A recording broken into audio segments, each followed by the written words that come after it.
Just waiting for the light in the booth, Mr. Mayor. It'll be just another second. Thank you.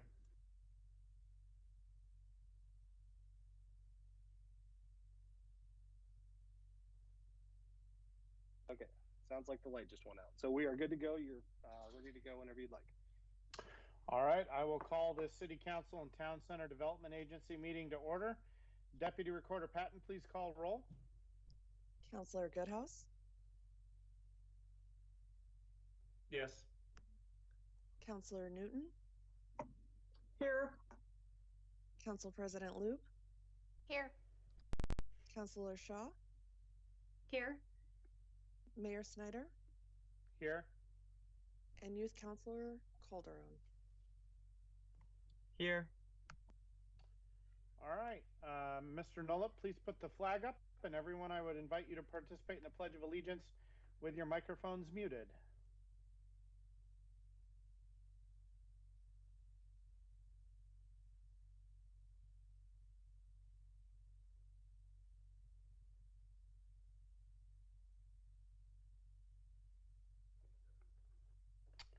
Okay, thank you, Mr. Nolop.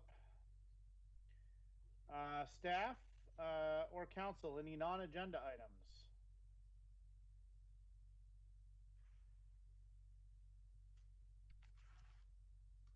Mayor, there are no non-agenda okay. items by the team.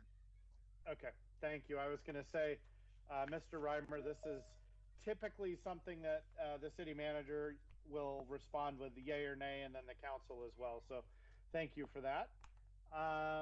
And on that note, I want to make sure that the viewing public knows that we have our new city manager on board. Started yesterday, and Steve Reimer is here and going to be sitting in the city manager seat on the council meeting this evening. So, Mr. Reimer, welcome.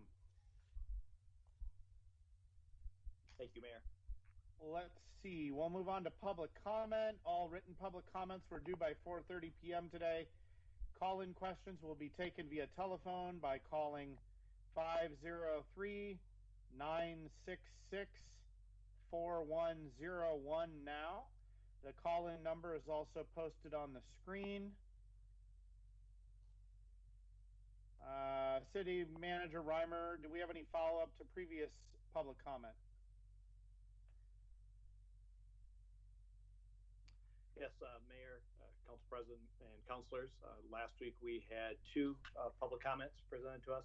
We did follow up with both of them. One was on the Type 3 or Type 2 home occupancy permit code, and the other was for a addition of a sidewalk section on Fauner. All right, thank you. Let's see. We had a number of written public comments.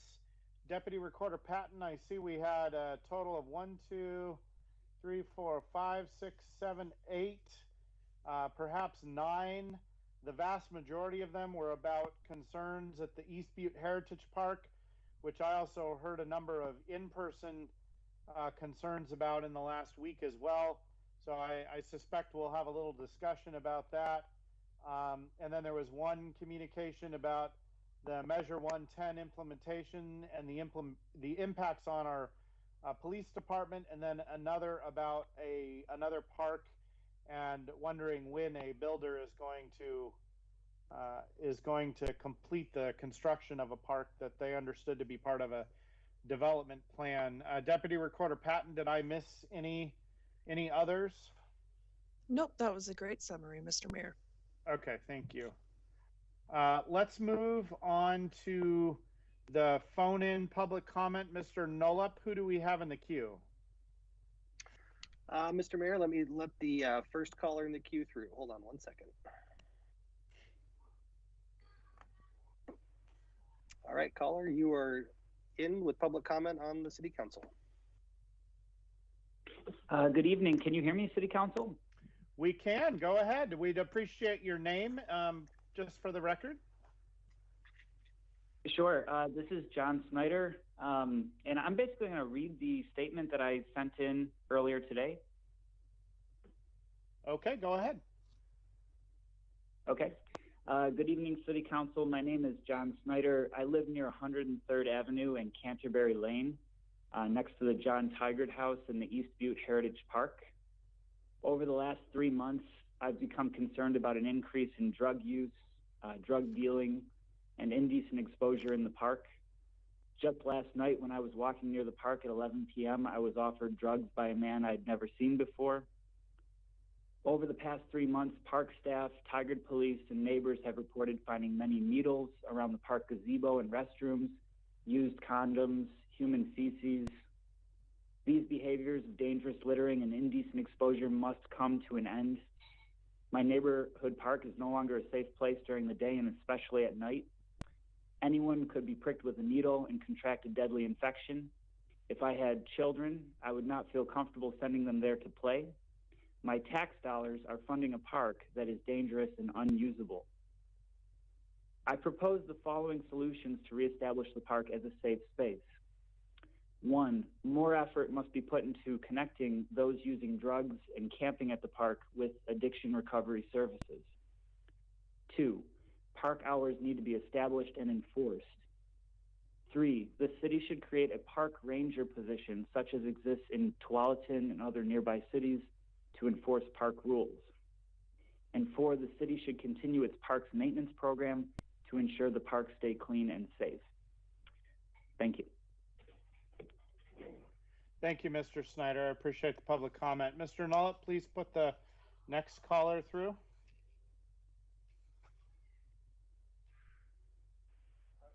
Hi, Okay, good caller, evening. you're on My the name is council. Teresa. Hi, good evening. My name is Teresa Velasco. I hope you are all well this evening. I too am going to read what I had written in this morning and then comment on the response that I got. I would like to comment on the behaviors that have been within East Butte Heritage Park since mid-November. These behaviors coincide with the overnight shelter at Calvin Presbyterian Rise Church. I very frequently walk the park in this beautiful, quiet neighborhood with my dog. The behaviors that have developed in the area are not what this neighborhood or park have experienced in past years. I have found several piles of human feces, evidence of drug use, I have a video, liquor bottles, and trash sometimes all over. This morning, I was informed that someone recently died of a drug overdose in the park. This is not acceptable. Many are afraid to enter the park due to the camping that occurs all day long when the shelter lets out in the morning. My biggest fear is that after the shelter is over in mid-March, that those camping all day will call squatters' rights and the issue will never be resolved. In addition, twice there have been those from the shelter sleeping on 106th Avenue during the day, also not acceptable. I would expect our elected city council find immediate resolution to our concerns. Please feel free to reach out to me at any time. I did receive a response, I believe it was from Mayor Schneider, and I do thank you for that. In your response to me, you had indicated something about sensitive lands area. The John Tigard House is directly in this park. This is a huge historic landmark for our city. Could this possibly be considered a sensitive lands area? I do thank you, everybody, for your time tonight. Thank you very much. And we will, I think at the conclusion of the testimony tonight, we'll have a quick summary of how we're going to try to move forward and what we need to try to do to address this. And that may include an answer to the sensitive lands question. So thank you for your comments. Mr. Nullip, is there another caller in the queue? Mr. Mayor, at this time, that is all the callers we have. All right, so I want to take this opportunity for a brief discussion and dialogue with staff about this concern.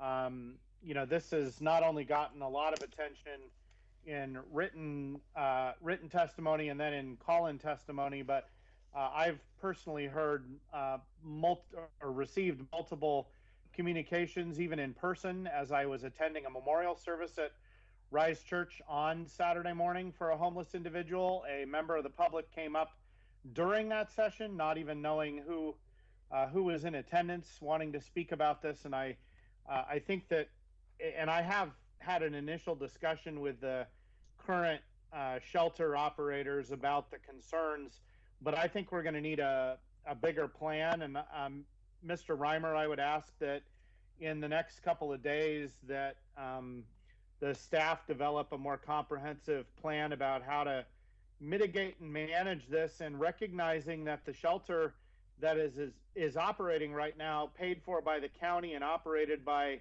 the Good Neighbor Center, is doing important work in providing shelter services, but they're also, the location is very far from any other options, and without any kind of transportation that's nearby.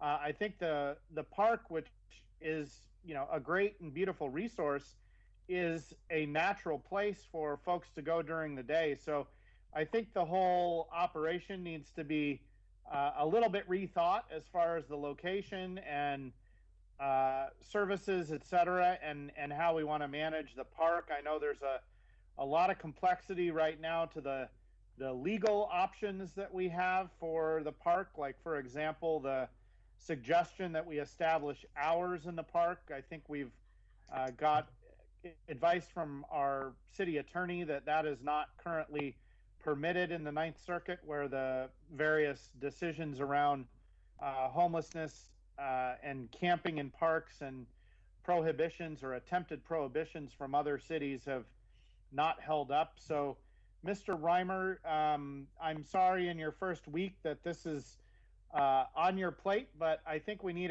a more robust and comprehensive approach here. Thank you, Mayor. Mayor and councilors, myself and some of the team will get together and discuss what you just brought forward, as well as the comments by the public, and then we'll report back to you on some of our plans moving forward. Thank you. Okay, and let's move on. I guess I should give the council any opportunity. Do you feel like I summarized it okay? Do you want to add anything, or are you comfortable with that approach? Okay. Mayor, this go is ahead. Councilor Shaw. I just want to thank you very much, because I too had a number of individuals stop me, and I actually do live by the park as well, and encountered a number of individuals who were sleeping there overnight. So excellent summary. Thank you very much, and look forward to working with the council on this issue. Thank you, Councilor Shaw. I am going to move us to the next item on the agenda, which involves convening the Town Center Development Agency Board for the next two agenda items. The first is a joint meeting with the Town Center Advisory Commission. Redevelopment Manager Fairley, staff report.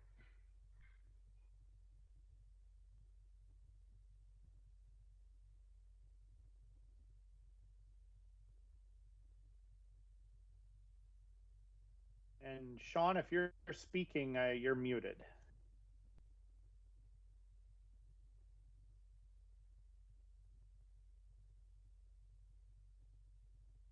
Good evening, Chair Snyder and the directors of the TCDA. My name is Sean Fairley. I'm the redevelopment project manager for the city. I'm also the staff liaison to the Town Center Advisory Commission, and happy to be with you tonight to have our annual joint meeting with the Town Center Advisory Commission. For those in the audience, the Town Center Advisory Commission, or TCA,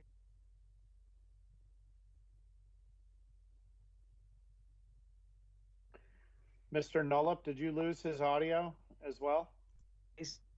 Recommendations to the board of the. Oh, Sean, you're coming in and out a little bit, but I think you're back now. Okay. Yeah, it's raining a lot here. I hope that's not impacting my internet. So yes, the Town Center Development Agency, that's the Urban Renewal Board, and the TCAC makes recommendations, and Tigard has two urban renewal districts that are in different stages. The city center district is the older district, and we are going to be talking about amending that plan next week. And then the larger and younger district is the Tigard Triangle, and TCAC makes recommendations on both of those. So in your packet, there was the annual report from the TCAC for 2020. Tonight, the TCAC is going to talk about their draft goals, and I'm going to turn things over now to the newly elected chair and vice chair of the TCAC, They're going to go through their draft goals that they developed at the last meeting, and they'd like your feedback, and then we can open it up for discussion. So take it away, Ryan and Scott. Hello, Chair Snyder and directors. Very pleased to be with you tonight representing the TCAC. We have, I think, 2/3 of our commissioners joining us as well. And we're going to do introductions first. So I'm going to just call on individuals to briefly introduce themselves. I'll start. I'm Ryan Ruggiero. I'm a resident of Tigard, have been for 5.5 years. My family and I live just outside of downtown on Southwest Lincoln Avenue. And Scott, go ahead, please. My name is Scott Hancock. My full name is Ralph Scott Hancock, but I do go by Scott. I've been a Tigard resident for 14 years. I served 2 terms on the Tigard Library Board, and this is my 2nd term on the TCAC.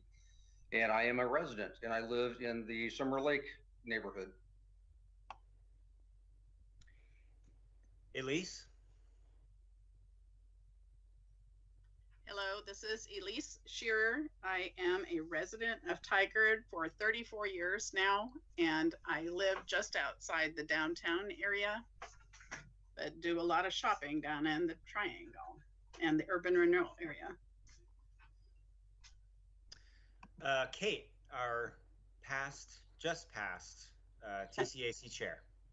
Yes, it is a bittersweet moment. Kate Rogers, and this is the beginning of my 5th year on the TCAC. I've lived in Tualatin, or in Tigard for just over 6 years, and I live next door to Tualatin Middle School. Chris Mitchell.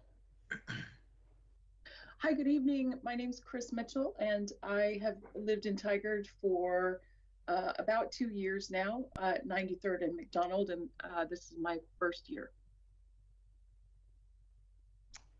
Chris Cash.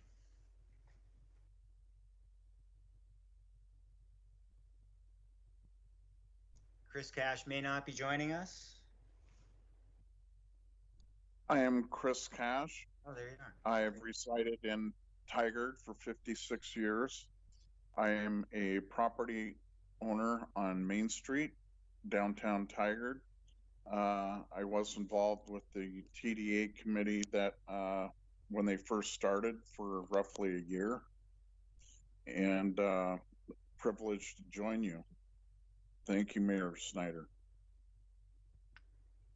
Thank you, Chris. Tim. Hi, Tim Myshak here. Been a resident of Tigard for a better part of the past 40 years and have worked in both of the urban renewal districts over the past 23, 24 years. So real familiar with the areas and really like all that's going on there. Thank you. Adrian.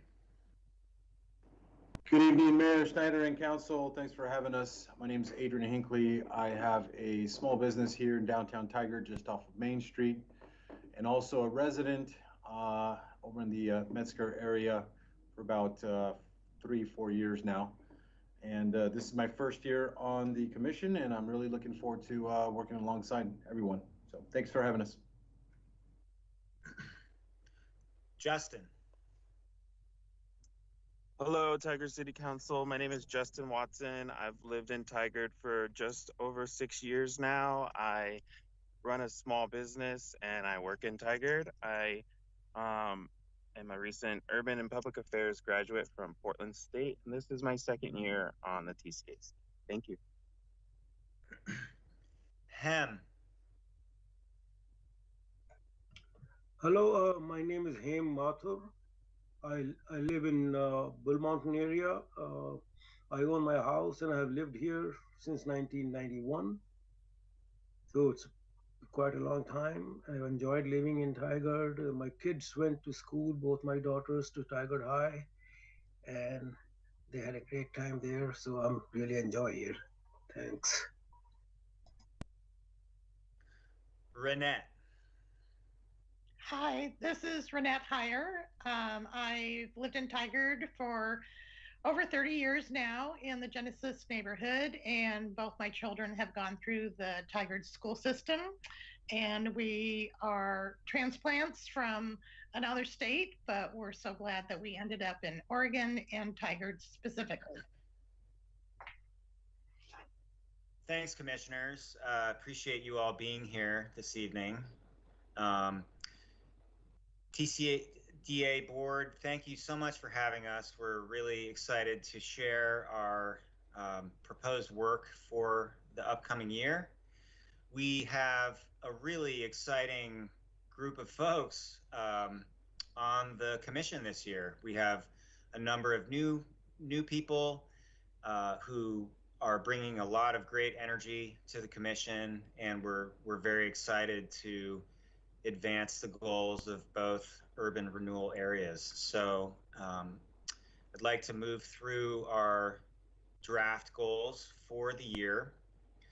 And I want to begin by presenting kind of an overarching goal that I think represents the aspirations of the commission and hopefully the city as well.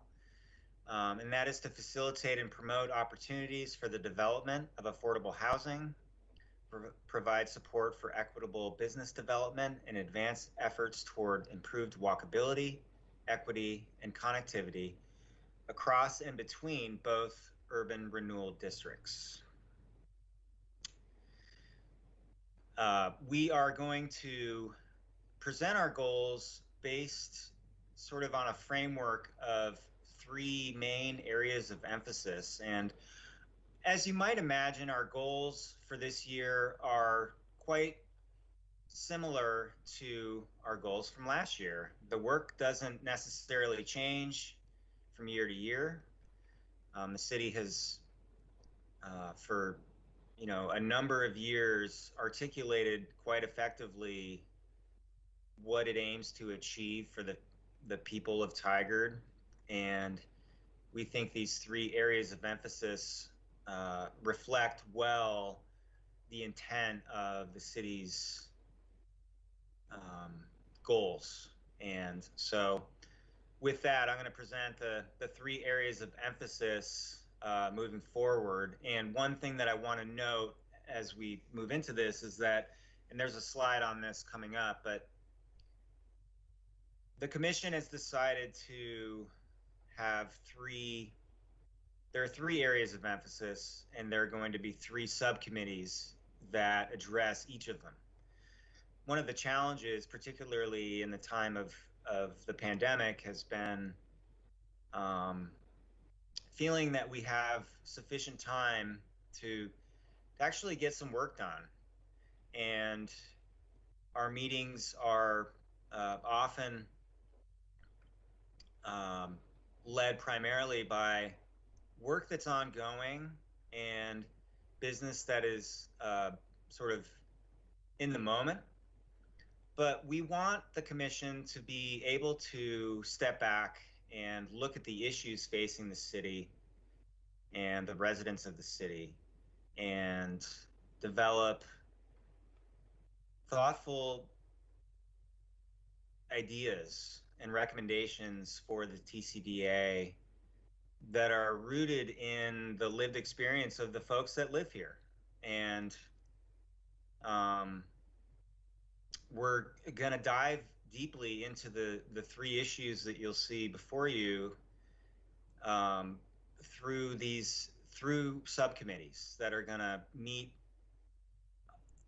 outside of our normal meeting time, and hopefully be able to develop really meaningful recommendations for you all. So the first has to do with affordable housing, which I think we all recognize is a critical issue region-wide and specifically in the city.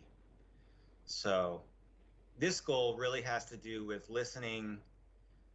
This and the next goal actually have to do with listening to affected stakeholders, learning about the true needs that exist within the city, identifying opportunities and constraints within each district as it relates to affordable housing, and refer to work that's already been done, because there has been good work done by city staff, other committees, and interested stakeholder groups, and we want to bring in that previous work. We want to recommend specific programs and innovations and policies to city staff and to you all that directly affect, support, and encourage the development and preservation of affordable housing forms downtown and in the Tigard Triangle, recognizing that the two different urban renewal areas offer different opportunities and constraints to the development of affordable housing. Next slide, Sean. Second, we want to focus on equitable business development.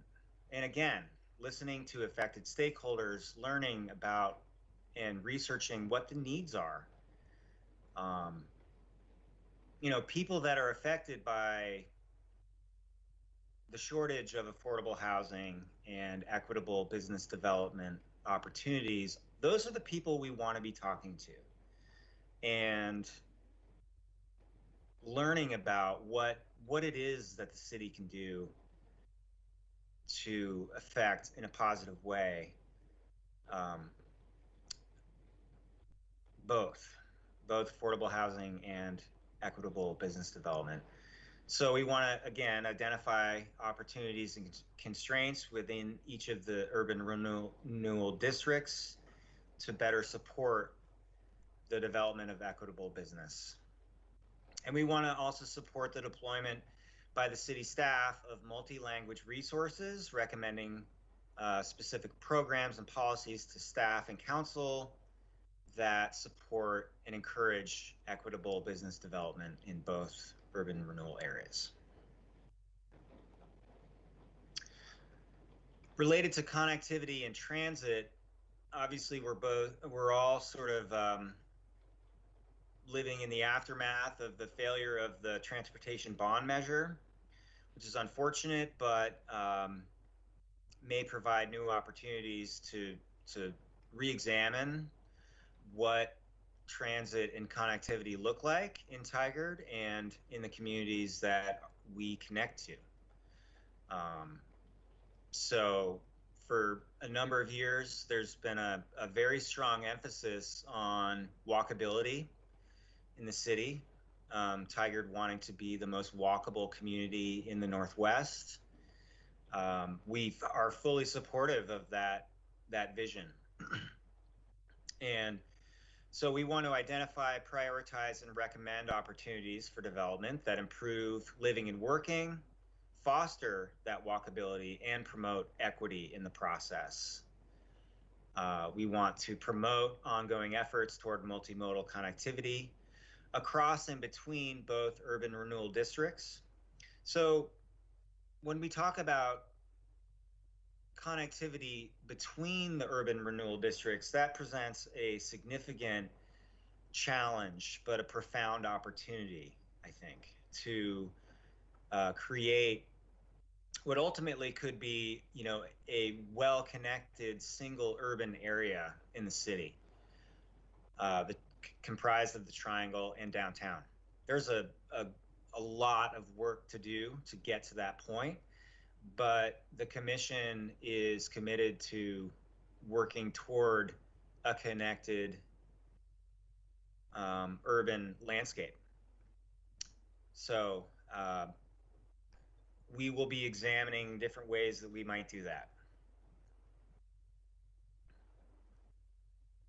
So as I mentioned, the subcommittees are kind of a new idea that we're working with this year. Each subcommittee is going to be comprised of TCAC members who have a particular interest in each of the areas of emphasis. And the goal really is to produce meaningful recommendations to the TCDA that can be acted on.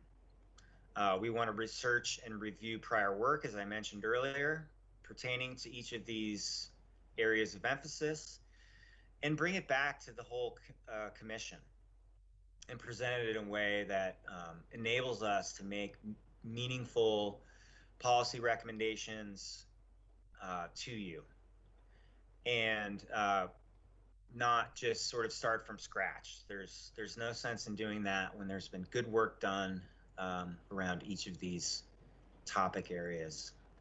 We want to elevate, center, and support previously marginalized voices. This is something that's extremely important right now. And I think the commission is committed to that.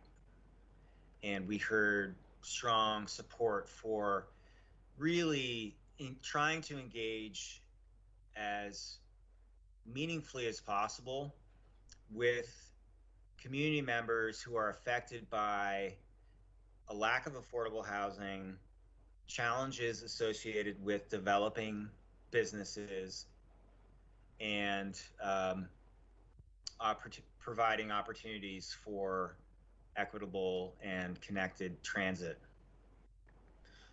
We want to serve as, the subcommittees will serve as the TCAC's content experts for each of those areas, bringing in outside presenters, recommending reading and other resources, and leading discussions throughout the year.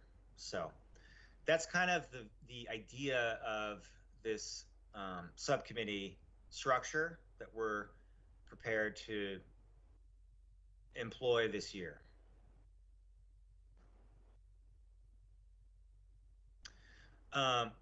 Moving to kind of a geographical emphasis for each of the two urban renewal areas, we want to participate in a meaningful way in the implementation of the Tigard Development Strategy updated 5-year plan.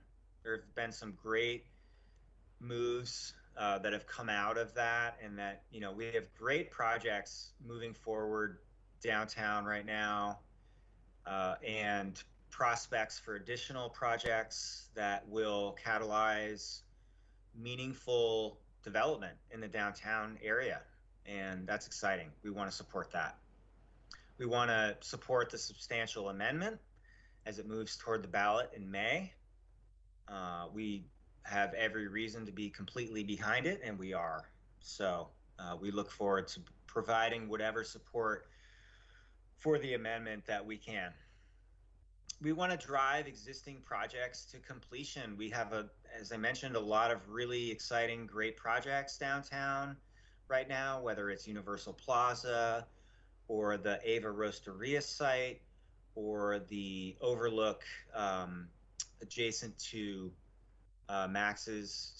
the Cooper Mountain Ale Works. I may not have the name correct, but I think you know the project. There's just a lot of really exciting stuff going on. The City Hall move, the potential for that. The completion of the Green Street project on Main Street. So there are just a lot of great things happening, and we have to recognize the role that city staff have played in bringing these projects to where they are. It's been quite impressive. Just the delivery of these projects, the timeliness, and how each of the projects really reflects the values that we aspire to in the downtown. And then, of course, supporting other projects identified in the city's capital improvement plan. So for the Triangle, we want to participate as actively as we can in the implementation of the Equitable Urban Renewal Implementation Strategy Plan. It's quite a mouthful, but that plan offers a lot of really great direction and guidance for how to go about seeing the development of the Triangle in an equitable way. So we're eager to support that. We want to continue to provide financial support for projects that are catalytic in nature, such as the Overland project, which is well underway, projects by SEPA in the Triangle, and others. They just seem to be coming in on a weekly basis. Sean can set the record straight on that, but we're seeing a lot of activity in the Triangle, which is very exciting.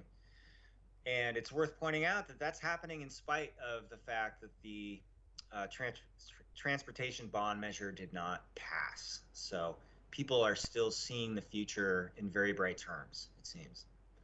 And we want to promote and support projects identified for the first 5 years of the implementation and action plan, called out in a new Tigard Triangle report from last year. So that is the agenda for the Town Center Advisory Commission for 2021.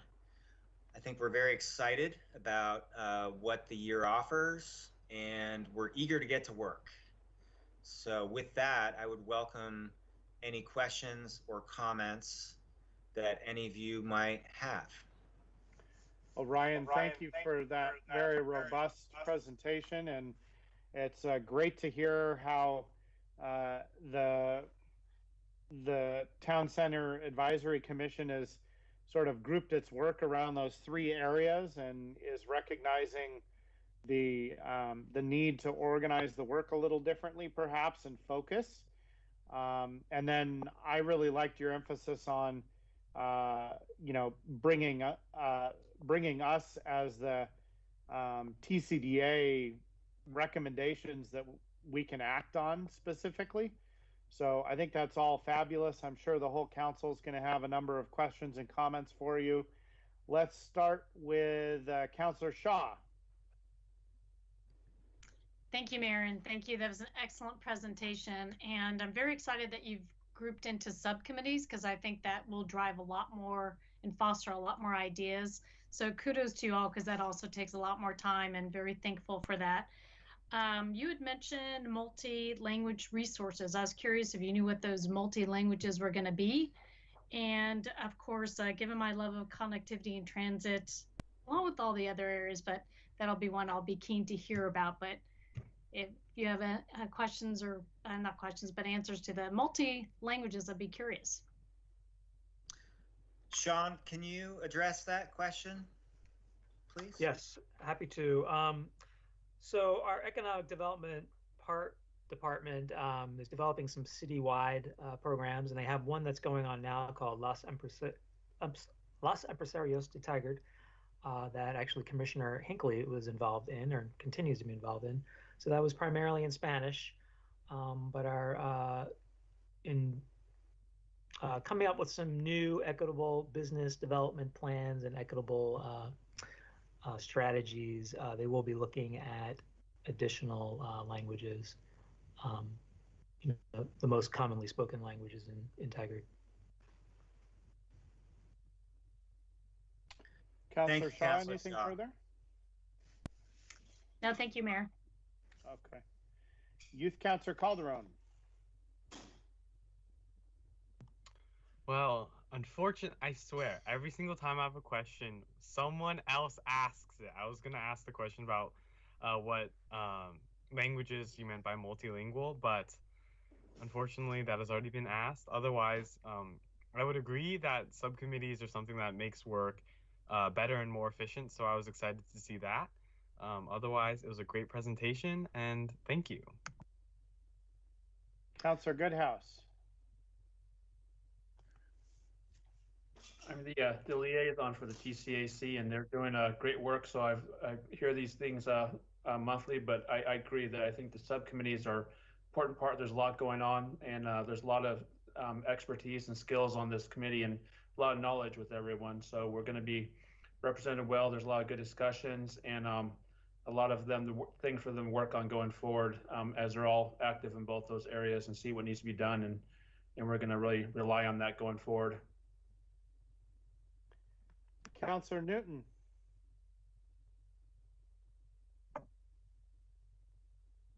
Thank you, Mr. Mayor.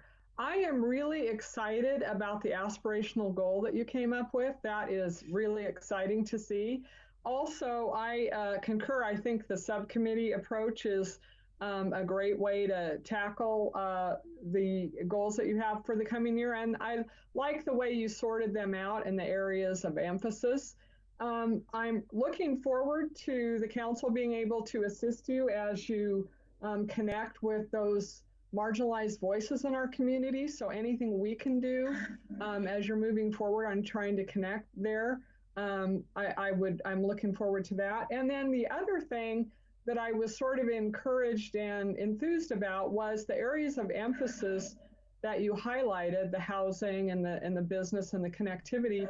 I think the things that the recommendations that your subcommittees come up with can probably assist as we're moving forward in the specific geographic areas with those bigger plans. So the things that you're hearing and learning, I will really be interested to see how that might, move things around the edges a little, because we've got some really good plans in place, but there's a lot.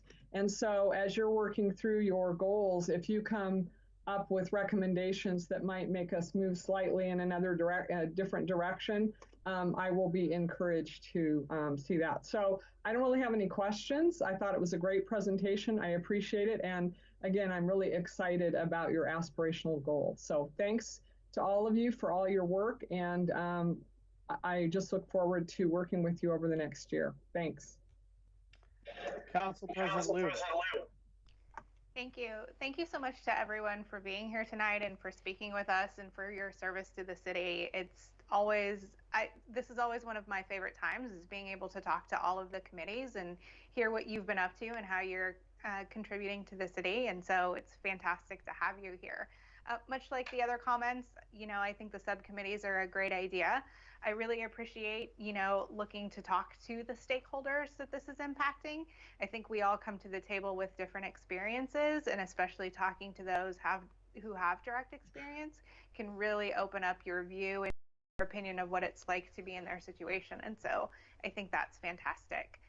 The other thing that I really appreciated is the ability for all of you to recognize that you're kind of in the weeds working on current projects, and you're also really looking to sort of look big picture and look around and say, does this all make sense? Does this all work together? How is this in the big picture, and how are we moving forward? And I really appreciate that view, to make sure that every piece of the puzzle is working together, to make sure that it all fits and it's all working in the same direction and accomplishing all of the goals. So thank you for all of the work that you do, and look forward to seeing what you're going to do in the next year. So Ryan, what I hear is that the council is saying, go forth and conquer. But my question to you is, do you have what you need from us? Do you feel like you've got enough direction and input tonight? Are there any burning questions from you or other members of the commission that you really want to kind of clarify before you move on? Well, I'll give other commissioners the opportunity to speak to that themselves, but I will say for myself, no, I think we have great direction. We have great plans in place that have been developed over many years by a lot of really thoughtful, smart people, and the vision has been consistent. And so now it's just, I think, a matter of the commission wants to contribute what it can to the implementation of that vision. And there's more than one, obviously. But the subcommittee concept, it's hard to get much done in a 2-hour meeting once a month. And so I think we saw an opportunity to dig a little deeper, maybe put a little more time in, a little more effort, and hopefully produce things that are of real value to you all. And that is our hope and our goal for this year. But no, I don't think we need anything from you specifically for myself. But just your energy and enthusiasm for our work and support for it, Councilor Goodhouse. We've of course appreciated your involvement with the commission. It's extremely helpful. And yeah, I guess I would ask if any other commissioners want to speak to any of the questions or comments from any of the councilors. We'd love to hear it.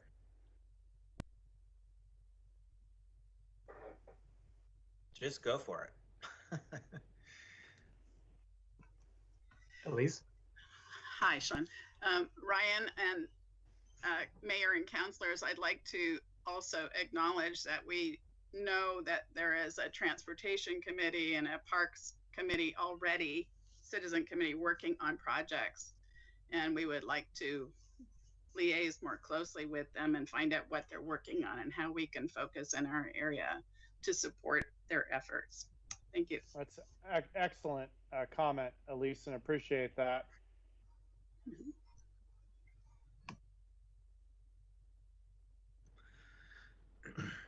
So did we introduce anyone else?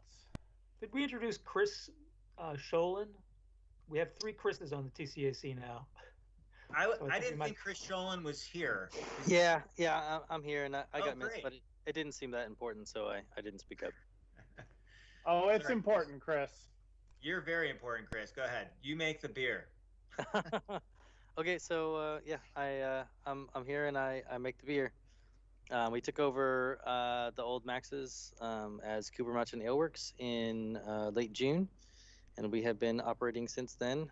Obviously operating at a little reduced capacity right now, but I think changes are coming in about 10 days, hopefully. So you guys can all come back inside and we can see your smiling and not drenched faces. That'll be pretty wonderful for us. Thank you, Chris. All right. I want to thank everybody for participating this evening, and the entire commission, I want to thank you. It looks like Councilor Goodhouse wants to say something else. Yeah, I just wanted to add one more comment kind of along what Ryan was saying. I always, when I interview people for these commissions, especially this one, I always want to encourage the members that if there's anything that you see in the city or downtown area that may be missing, may be needed, may need to be changed, you guys have that authority to bring that forward to those meetings or on those committees. And that's what we really need, is areas we may be missing, may not know, or what could be done to help out the area, especially now with some of the business owners on there. Really what's going to help attract more people downtown to make it vibrant and active, and in the triangle as well. So please don't hesitate to bring anything to staff or to council or anything like that. All right. Thank you all very much, and I'm going to move us on to the next agenda item. Thank you for having us. Very much appreciate it. Good to see you all. You too. All right, the next item on the agenda is the Town Center Development Agency. Consider an adoption of an implementation strategy for the Tigard Triangle Urban Renewal Plan. Mr. Fairley.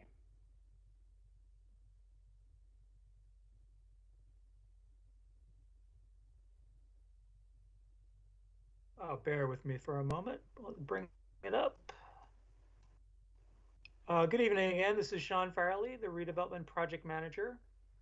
And tonight we're requesting board action to consider a resolution to accept the new Tigard Triangle Planning for Equitable Development report as the guide for the implementation of the Tigard Triangle Urban Renewal Plan.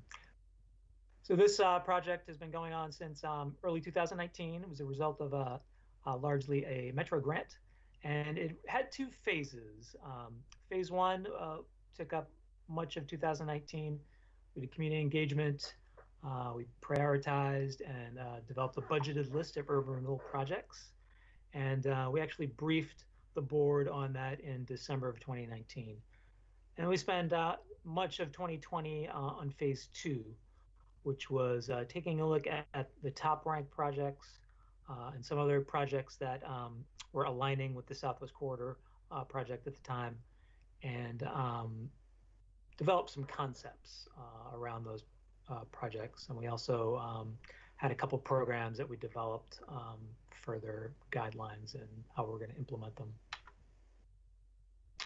So before we start, just take an overlook is what is equitable development.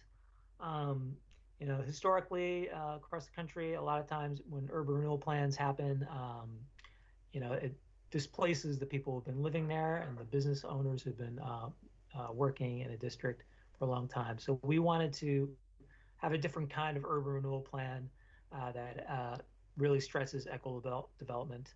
And We define it as a development strategy that ensures local residents and businesses have the opportunity to benefit from an area's economic transformation by taking down barriers and expanding opportunities.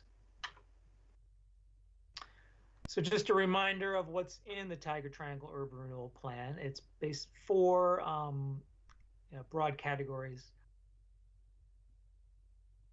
Utility projects such as sewer, stormwater, public spaces, facilities, installation, parks, redevelopment and assistance and partnerships. Those are broad buckets to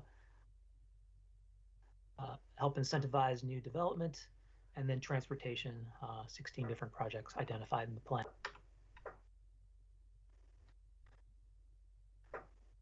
Going back just briefly over phase one, we had focus groups. We had 4 very well-attended community meetings. We did stakeholder interviews. There was a subcommittee of the TCAC set up, augmented with people from communities that we don't always interact with. And then the TCAC itself helped develop our equitable development criteria. I'm not going to read all those word for word, but these are kind of the what guides the plan.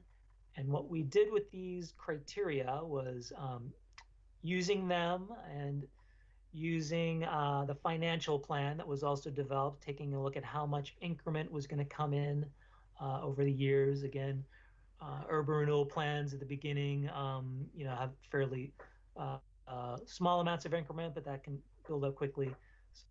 So taking a look at that, running the projects through the criteria, and also kind of figuring out what projects would have the biggest impact. We developed a phase strategy, and that's what TCAC mentioned a little earlier about wanting to focus on those first 5 years, 2020 to 2025. And we see those projects identified as priorities. Atlanta Street, which would be a new street. Highway 99, modifying the street. It's participating in a larger regional effort that's going on. Making park investments, making investments of affordable housing.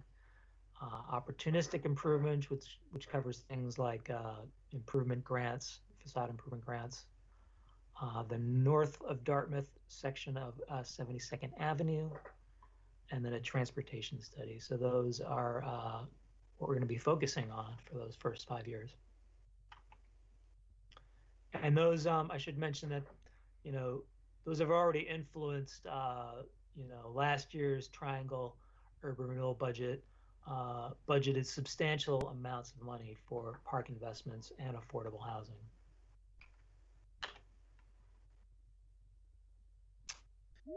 So phase 2, again, we looked at the the top ranked projects. We also looked at some projects that seem to be aligning with the Southwest Corridor, and we and our consultants took a look at those projects. So real quick, going through them, we looked at the OEA property as a potential park, the Atlanta Street, new street that I mentioned, particularly the intersection with 70th Avenue.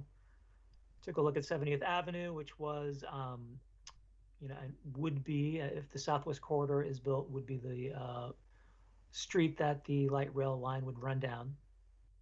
We looked particularly at the Elmhurst intersection, which was kind of a tricky intersection for peds and bikes, and developed a good plan there. Then another connection, how we're going to connect the Red Rock Creek Trail with that elevated multi-use path that would be built in conjunction with that light rail overpass. And then we finally looked at a smaller project, how to connect 70th Avenue South through basically a privately owned property, obtaining an easement that would connect 70th Avenue to another trail. And so, all of these projects are in the attachment that was in your packet. Not going to go through each one of them. Want to emphasize that these are conceptual plans. They're kind of starting points. As those projects come online and come into the CIP, they'll be designed more thoroughly. But just to give you a flavor of the things that were worked on, we looked at 70th Avenue and how it would work with light rail. The big move here was to really emphasize stormwater, which is a very important need in the Triangle. Clean Water Services is working with the city now on a plan for that. By integrating some stormwater in with the streetscape, you're developing a really great walking path and attractive area for development. And you know, we're going to be implementing this, you know, with or without light rail. Elements of this will be implemented in as 70th Avenue gets built out. Here it is, the bird's eye view of what that could look like. And here is that 70th Avenue multi-use regional trail connection we talked about. We actually had a meeting with, you know, showing these plans with that property owner, and we've made some headway there. So again, all of the projects that were mentioned earlier are in your packet. I'm not going to go through all of them tonight, but I'm happy to answer any questions that you may have at the end of my presentation. And then we have two programs we identified. Development assistance, you know, we developed criteria and scoring for as these applications come in from developers who want to build mixed use projects or want to build affordable housing. We'll be able to score those, and you know, the scoring does favor people who provide affordable housing, and you know, try to find a way to incentivize you know, maybe market rate projects to include a few affordable housing units in their projects. So there's two parts of that. There's pre-development grants. That's when someone is, you know, before they build, they're taking a look at feasibility and other aspects of their development. And those are smaller pots of money. And then some larger pots of money are available for development assistance, as was done with the Overland and the SEPA Red Rock Creek project. And after developing these guidelines, we already had an applicant for pre-development grant, and that's the REACH affordable housing project that is in the early planning stages on 72nd, or sorry, on Dartmouth and 68th. And then with our business assistance program, we also developed some criteria for grants, again, pre-development work, and then facade and tenant improvement program that we have in the city center, and then also looking to maybe connect with the citywide efforts that are going on with equitable business development. So overall, with the new Tigard Triangle Planning for Equitable Development report, key findings and recommendations is to really use this as a guide for implementing the plan. You need to continually update the plan as new you know, projects come available and things change in the ground, like with the Southwest Corridor being put on hold. We need to engage with the community and build leadership. Of course, we need to coordinate with our partners at TriMet and ODOT and Clean Water Services. Market our development assistant, the availability of those funds to the development community. Word is already getting out. And then identify outside funding sources, especially in the early years. You know, urban renewal funds can't pay for everything, for all these big projects. And then leverage existing upcoming regional projects, and do early investment in affordable housing, which we definitely have done, and plan to do more, and also parks. And then scale up investments for opportunistic improvements. That is, as development comes in the door, you know, looking for ways to incentivize those projects if they need incentivizing.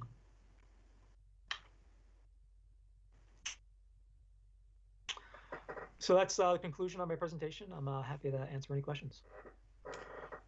Thank you, Sean. Appreciate it. And let's go to the council.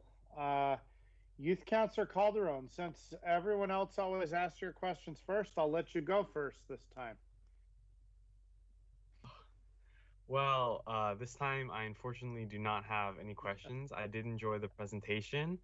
I appreciate the chance to speak first, though, and I'm really excited with what's going on in the city, and the presentation was excellent. Thank you, Youth Councilor Calderon. Councilor Goodhouse.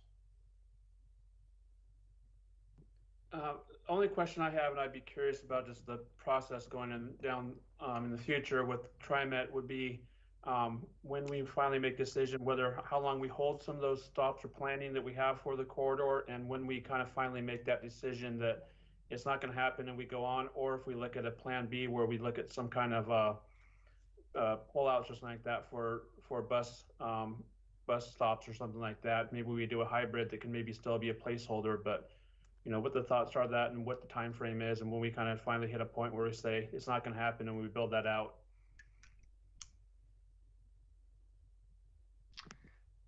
Yeah, that is something we are discussing now, figuring out, especially with 70th Avenue, how much of this to memorialize in the development code to require, when you build the street, what kind of a street, how much right of way do we need? So we're still, working on that, figuring out, we want to build these projects with or without light rail happening, but obviously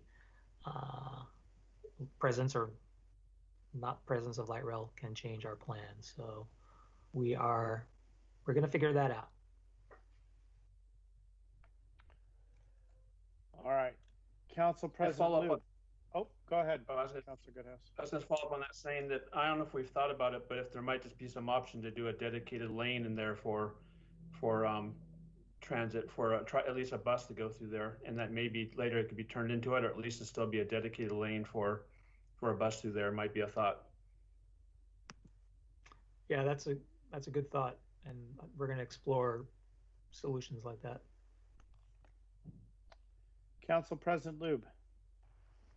Thank you. Thank you for the presentation. And I enjoyed reading through the summary report. It answered a lot of the questions that I had. And it was, I liked seeing kind of the way the parks were potentially laid out and the different walking paths and all of that. So really, I just enjoyed the report. That's all I have to say. I don't have any questions. Thank you. Councilor Newton. Thank you, Mr. Mayor. Yeah, I enjoyed reading the report too. I had the same question about Southwest Corridor, so thank you for answering that. The gist I got was we were trying to decide whether to preclude it or not preclude it, so thanks for your answer there. I remember when we first started talking about the triangle, we got feedback from developers that providing infrastructure was really important early on because that could be something that could tip investment. So I was glad to see those projects. And of course, I'm really happy to see the opportunities prioritized for affordable housing because the Triangle is a really good place for us to invest in affordable housing.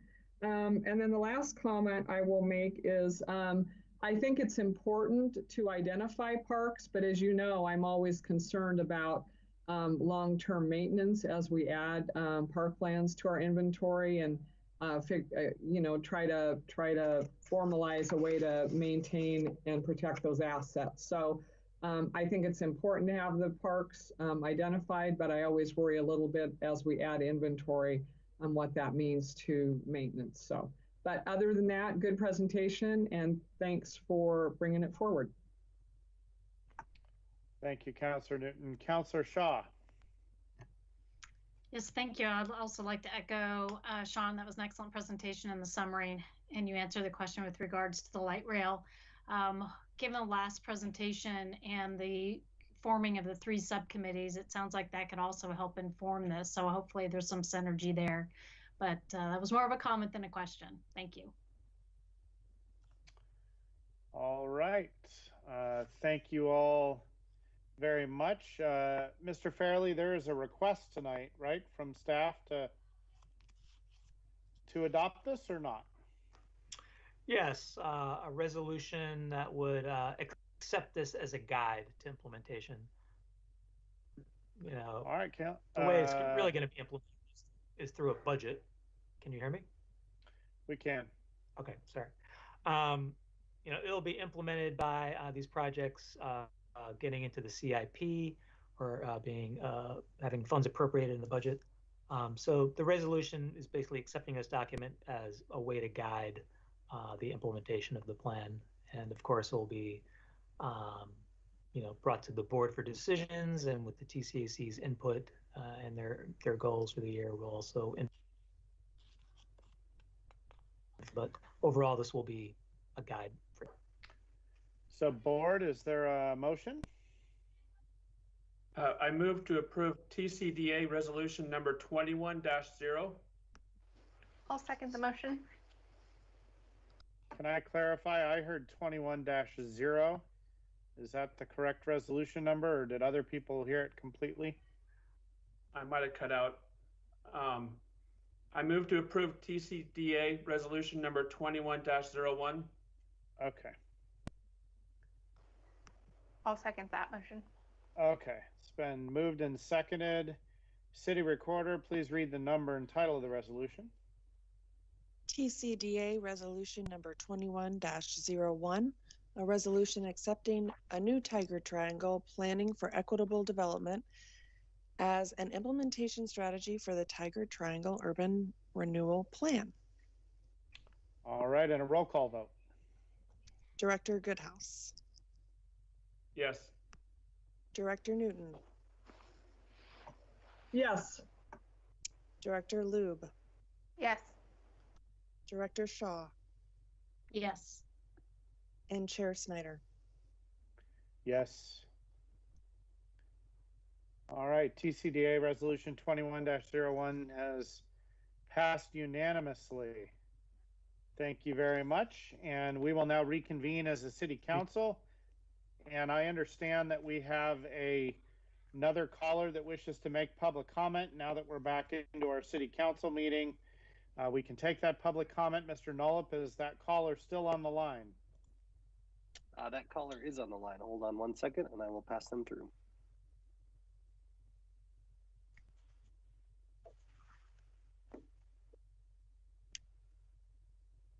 Okay, caller, you are talking with the city council.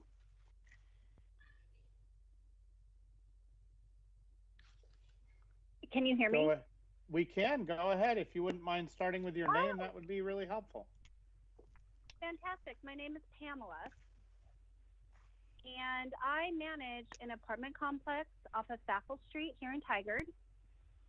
And I have a huge homeless issue behind my property. It borders my property in Highway 217. And it is gaining a large amount of homeless people. I have tried numerous times to contact the city police, which I am put to through to ODOT, because this land that borders my property and 217 is owned by ODOT. I'm getting absolutely no help from anybody. I actually just moved to Tigard into this complex, and I view these individuals every evening, every morning, and they actually stare at me in my apartment. They now have a toilet that I can view from my back patio, and I watch them walk through my fence boards. They break them open, they kick them open, they hide behind a tree. I was walking down the stairs in my apartment complex and found an individual hiding behind a tree as he broke open my fence board, stared at me, waved at me, and walked away. Then I encountered him making a drug deal on the opposite side of the fence. So I had about 12 people, ownership to upper management at my property yesterday, trying to figure out a solution, because I'm not getting any help from anybody. I'm just trying to figure out, this is what was told to me, that the city of Tiger allows tent camping. It's not illegal. But I want to know what I tell my tenants and to the ownership when we all decide that we're going to move out of this building. What am I supposed to do? How come I'm not getting any help? Can you hear me, anybody? We can. We're listening very intently. Okay. I'm sorry. I just wanted to make sure I was still being heard. I don't know what to do. I'm kind of at my wit's end. And it was really ironic because when everybody arrived here yesterday, and it must have been because of the weather, there was no activity. And then today, since it was such a beautiful day, there was a ton of activity and new tents and now tarps. And I'm trying to figure out, how am I going to open my windows in the springtime and in the summer? Because the camp's getting larger, and they know there's nothing that anybody can do. Now, what am I going to tell? What's going to happen when my cars get broken into? What if my apartment gets broken into? They can see me walking into my apartment. I live alone. What happens when they're one kick away from a fence board that's right to my front door? I don't understand why I'm not getting any help. And I don't understand why anybody doesn't see it. I can see it from Hall Boulevard when I drive over that little bridge. You look off over to the right, it's camp. So I get to look at a toilet out my back door, out my bedroom window. I get to look at a pile of garbage. I don't know what to do. I've never seen anything like this. It's insane. I understand the state is having a huge homeless crisis, but what do I do to get So Pamela, I don't know. I'm gonna ask the staff to follow up with you specifically, and if you don't want to provide your, Mr. Nullup, is there a way to take her back offline and get her contact information for staff to follow up after we respond briefly? Mr. Mayor, I have the phone number that was used to call in and also the address that was put into the call-in system. Okay, I'll so pass it along Pamela, to, the city manager. we will have staff follow up with you specifically.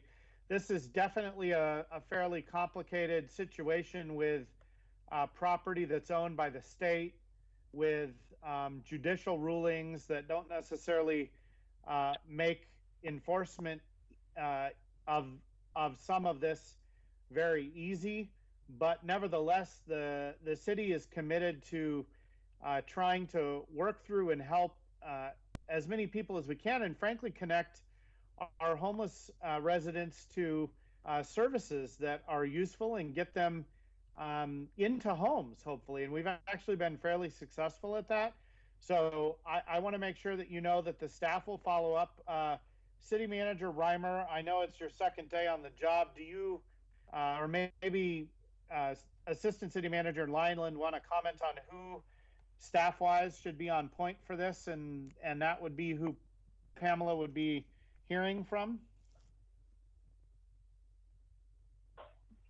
Mr. Mayor, councilors, I can't speak to exactly who she'll be hearing from, but we've already started a conversation. We have her number, and I can just assure you that tomorrow, one of us will be reaching out. If it's not me, it'll be one of our teammates. Okay, thank you. Pamela, thank you for calling in. Appreciate it, and we are committed to working with you to try to help bring this to some sort of resolution that works for everybody and is compliant with the law.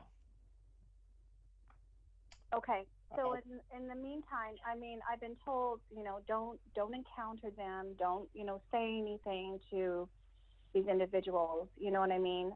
Which I'm trying not to. But it's been brought to was brought to my attention again today by somebody that lives in my downstairs neighbor. And like, did you know this was happening? And I'm like, oh, yeah, I'm kind of, yes, I see them. Yeah. Are you having any issues? No, not at this time, but I don't know. I guess I'm just trying to figure out who I'm supposed to relay this information to. And is there a resolution? I mean, well, is there our going staff, to... our staff will follow up and work through it. They also have connections at ODOT that they can make, which may or may not be helpful depending on how ODOT's property is being managed. But we can certainly help facilitate those conversations, and the staff will connect with you tomorrow and follow up. Okay, so they will be in contact with me tomorrow. That is what the city manager said a moment ago, and I trust that he will make sure that happens. Okay, thank you. I appreciate your time. Thank you for calling in. Absolutely. Have a good evening. All right, we will move on to item number 5 on the agenda, which is to receive a briefing on River Terrace 2.0 project. Senior Planner Warren, staff report. Good evening, Mayor Snyder and councilors. I'm Skylar Warren, Senior Planner with the Department of Community Development. I'm here tonight to provide an update on the progress in concept planning for River Terrace 2.0. Our team is continuing to work with the city's consultants and our various stakeholders around the city to build out a concept plan for the city's 2 urban reserves, River Terrace West and South, collectively known as River Terrace 2.0. And I'm going to share my screen here.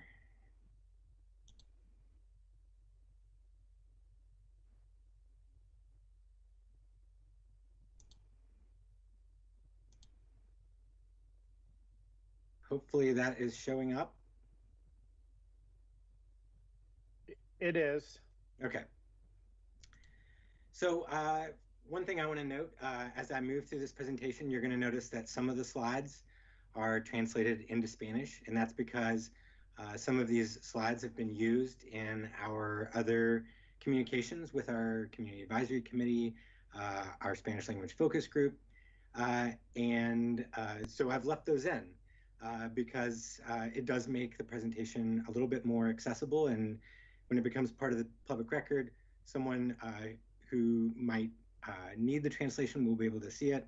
In the future, I hope to have full presentations in 2 languages as much as possible, but some of this is late-breaking information that could not yet be translated. So I want to start by providing an update on the project focus and vision.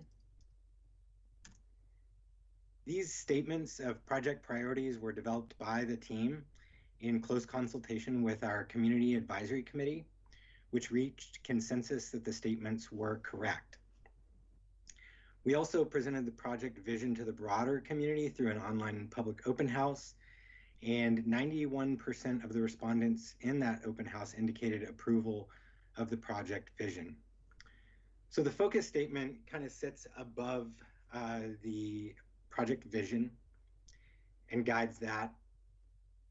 And basically what it's saying is that all the work that we do as part of this concept planning effort is focused through 2 lenses that are centrally linked: equity and climate change. You can consider those lenses a pair of glasses through which the work is conducted and viewed. And like a pair of glasses, they guide the vision of the project. As such, the project seeks to center the voices of communities of color, immigrants, and people with low incomes. These communities are among those most affected by the impacts of environmental inequities, climate change, and systemic racism. When we meet the needs of the most vulnerable communities, the health and well-being of all community members improves. So that project focus helped us with the guidance of our Community Advisory Committee to develop the vision statement for the River Terrace 2.0 project. River Terrace 2.0 is a neighborhood for everyone and a complete community. It offers housing opportunities to the full diversity of Tigard's families and households. This community is made complete by providing space for small businesses and a thriving local economy, a variety of housing options, and accessible parks and open spaces. The transportation system treats all modes equally, with walking and biking trails throughout the community, a road system that emphasizes safety and regional access, and a development pattern that supports an efficient public transit system. Public spaces and parks offer places for the community to gather. Natural areas are protected and enhanced to emphasize habitats and scenic views. Public utilities are designed to maximize cost efficiency and long-term fiscal sustainability. And the costs of necessary infrastructure are shared in an equitable manner. So the project team also developed a set of project principles that are intended to help the design team translate that project vision into a set of design standards that were used to develop the concept alternatives you will see later in this presentation. I'm not going to read all of these to you. I might touch on a few of them here that I think are important. In the category of neighborhoods and housing, we want to make sure that we provide a diversity of housing choices that serve the full range of housing needs. We want to make sure that we integrate opportunities for both market rate and regulated affordable housing to facilitate home ownership at all income levels. We want to make sure that the neighborhoods are integrated well with the commercial areas and the natural areas. We want to make sure that the transportation system is truly multimodal, that it offers ped and bike connections within the neighborhood and out to regional trails. Same with the streets. We want to make sure that vehicles can connect out to the larger regional system. We want to make sure that the commercial areas provide opportunities for both business, operating a business, and for employment to serve River Terrace residents. We want to make sure that residents can acquire many goods and services to meet their daily needs without having to travel long distances. We want to make sure that parks and open spaces are diverse and well-placed and accommodate a wide range of activities. We want to make sure that natural resources are protected and enhanced. And we want to make sure that the habitat corridors in the area are maintained to support wildlife ranging and migration patterns, especially important in this area, given the connection to the Tualatin River and the adjacency to the Tualatin River Wildlife Refuge. So I'm going to provide a quick summary here of some of the community engagement activities that we've been doing over the last few months since we last spoke to council.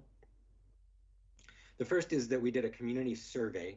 Probably worth mentioning that due to COVID, a lot of this community engagement would normally have been done partially through mail and partially through online events, but a lot of it would be in person. This is all virtual online engagement. And so we had an online survey that was called What Makes a Great Neighborhood? And in that survey, we asked 20 critical questions related to housing, transportation, and commerce. And we did that in conjunction with our partner projects, the Transportation System Plan update, and our commercial and industrial lands update called Tigard Made. So it was a great opportunity for us to ask questions that were pertinent to all three of those projects and get some great community feedback on what makes a great neighborhood. We have a community advisory committee made up of 12 members. It's a bilingual committee. We have three members of that committee who prefer to speak Spanish, and translation is provided for them during the meeting. We've had 3 meetings so far, and we have 2 more left. I've held 3 open office hours events, and those are just times when we advertise, hey, Skylar Warren, project manager is available for you to call in and ask any question that you'd like about this project, offer any comment that you'd like about the project. So far in those 3 events, we've had a total of 15 participants. We just closed a public open house. It was open for about a month from December 28th to January 25th. In that open house, we presented the public with 3 concept alternatives. We advertised that public open house to the public through a mass mailing, 27,000 postcards to households across the Tigard area. We did an ad in Tigard Life. We had 122 participants in that open house. And I don't think it made it on here, but we also, as I mentioned earlier, did a Spanish language focus group with 12 members of our community who speak primarily Spanish, and got much as it's asked some of the same questions that we did as part of the public open house and the survey. So I'm going to talk really quickly about some of the housing preference survey results, some of that, what makes a great neighborhood results, because they do play into the concept alternatives that we'll see later and that project vision that you saw. So we asked people how strongly they agree with the following statements. The first was Tigard needs a greater variety of housing in terms of housing types and prices. 63% of the respondents agreed with that statement. Lack of affordable housing is an important issue in Tigard. 60% of the respondents there agreed. When asked about the statement, young families can find housing they can afford in Tigard, 47% of the respondents said that they disagreed with that statement. Similarly, when we posed the statement, single people can find housing they can afford in Tigard, 56% disagreed with that statement. So clearly, we're hearing that there is a need for housing. And that's borne out by this question, where we asked what factors make it most difficult to find housing in Tigard. And the number one barrier is cost. The number two barrier, not enough housing for sale. And I think, you know, it's safe to say that, you know, in an open market system, that those two barriers are very closely related. Also of note is that the respondents that we had on the survey reported 93% of them are homeowners.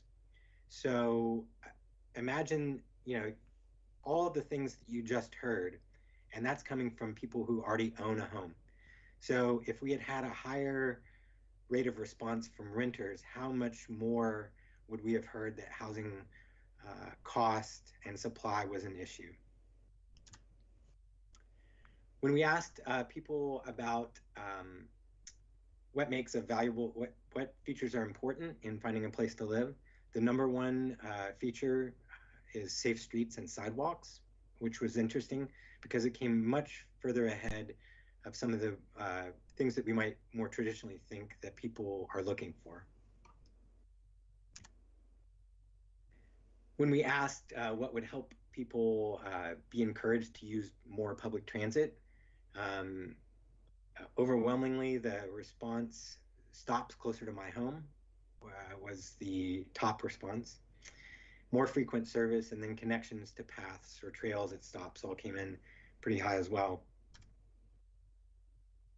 Then we asked them, you know, what kind of businesses do you want in a neighborhood? You know, and we asked them to break it out based on how far they'd like to travel to these businesses.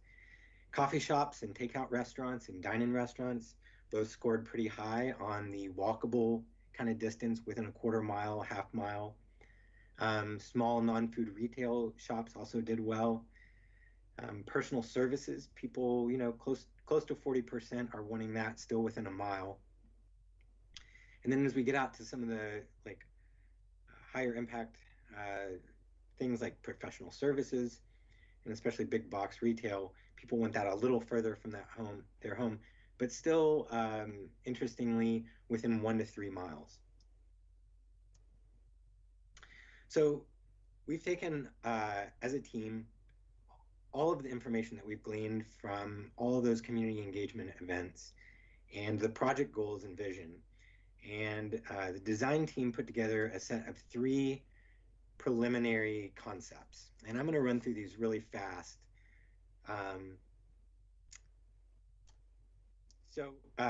worth noting here too that when you're looking at these, the color scheme is a little different. This is using a more modern planning color palette that has fewer of the like hot colors like red, orange, and yellow, and instead goes for a range of purples. The dark purple here is representing commercial mixed-use centers, and then the housing portion of the neighborhood is represented as shades of purple. So the lighter it gets, the lower scale the housing is. So concept A is a concept that is very conventional.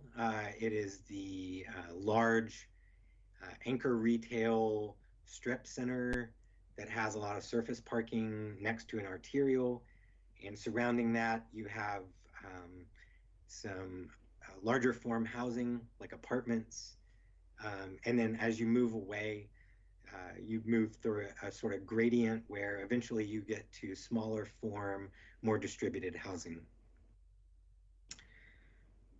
So the commercial here is anchored by large retail anchor with smaller shops surrounding it.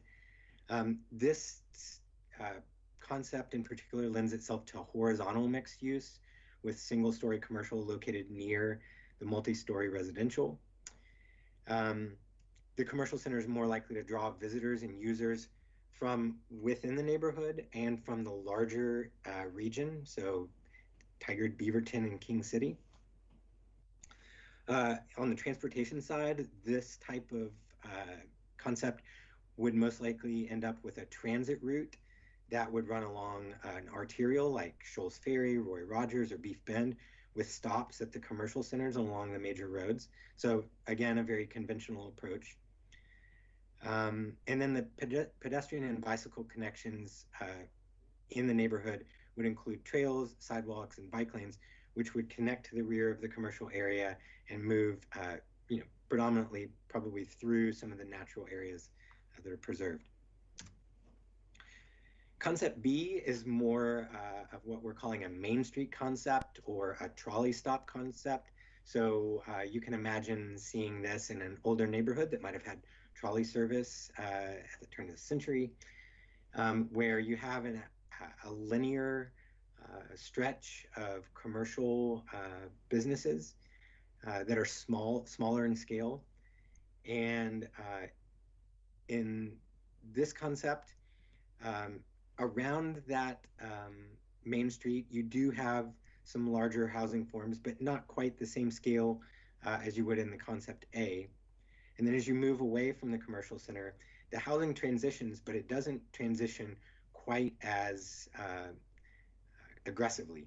So it's neither as, large form at one extreme and small form in the other extreme. It's more of a patchwork matrix. And from block to block, you have more diversity in the size and type of housing.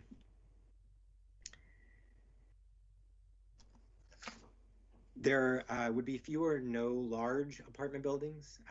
Those that are there would be more likely to be located along the corridors. There's a focus on the pedestrian experience with this one. Homes would front on common greens where possible in addition to streets. Garages would be located on alleys where possible.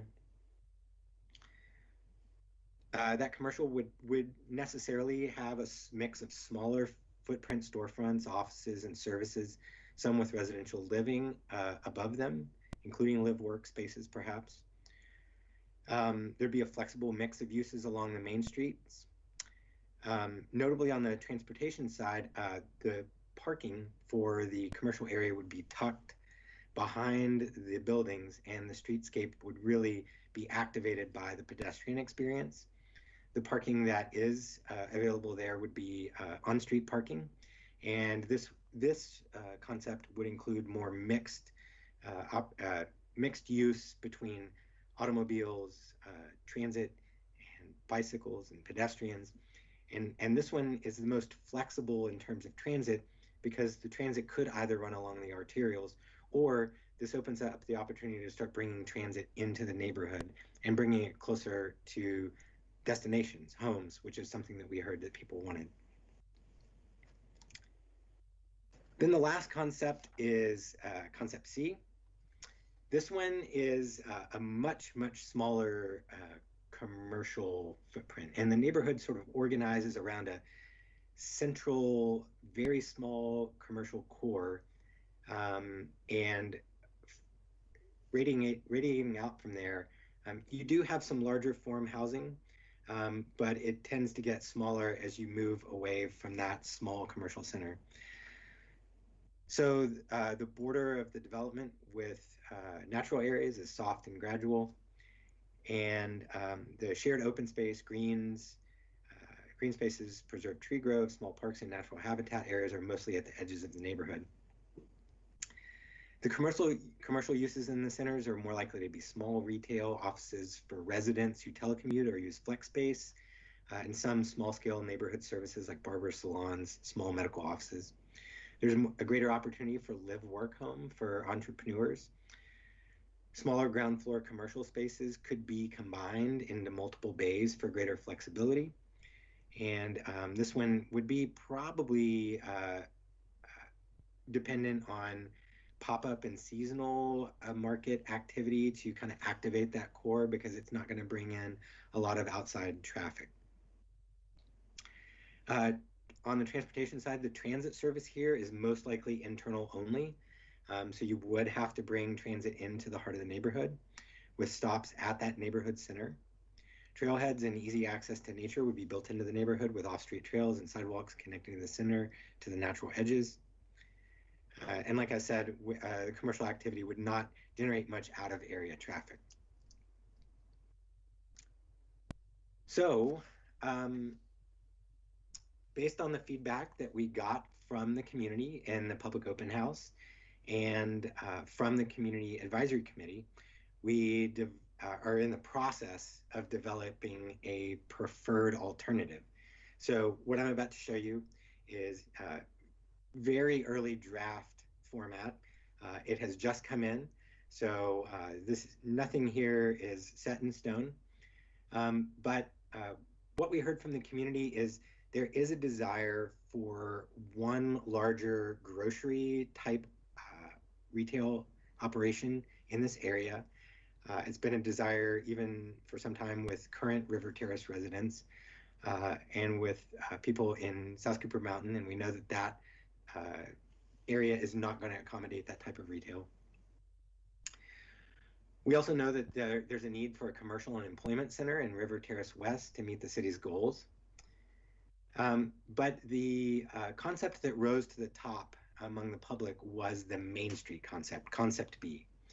And so what we've done is we've tried to build the Main Street concept into a neighborhood that would accommodate still the larger retail in one area and still an internal node, because we did get some pretty strong response on that internal neighborhood node as well.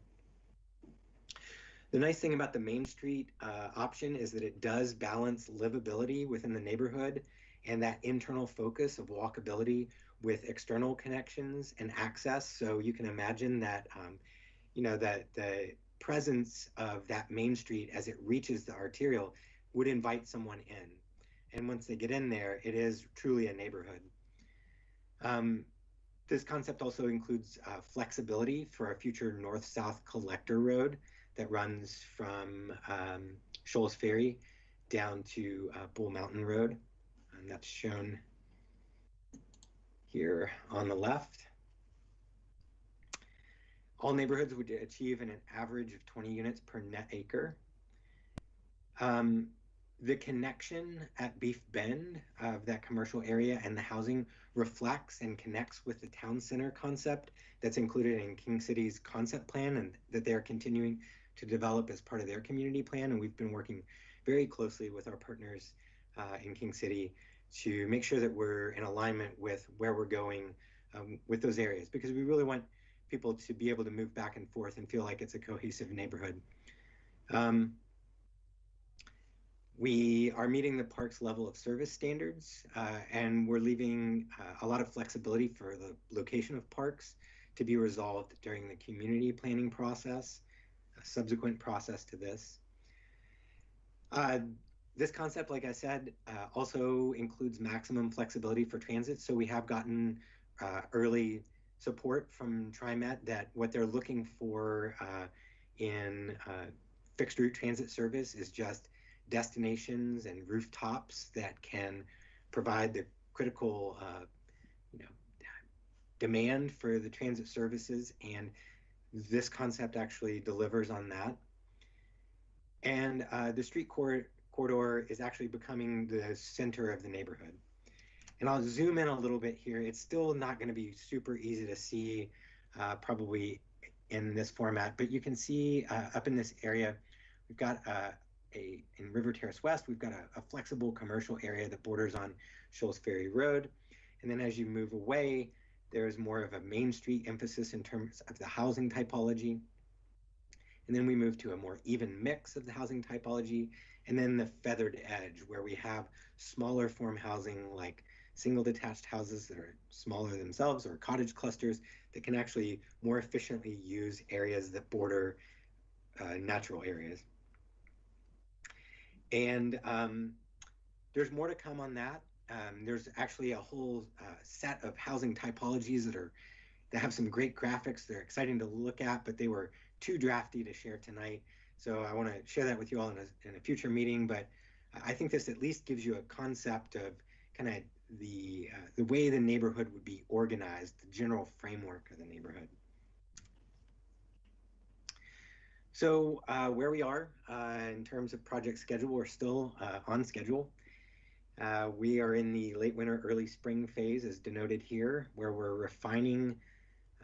We've got a preferred alternative, and we're refining the project analysis and technical reports based on that preferred alternative. And we're also continuing to refine the preferred alternative itself.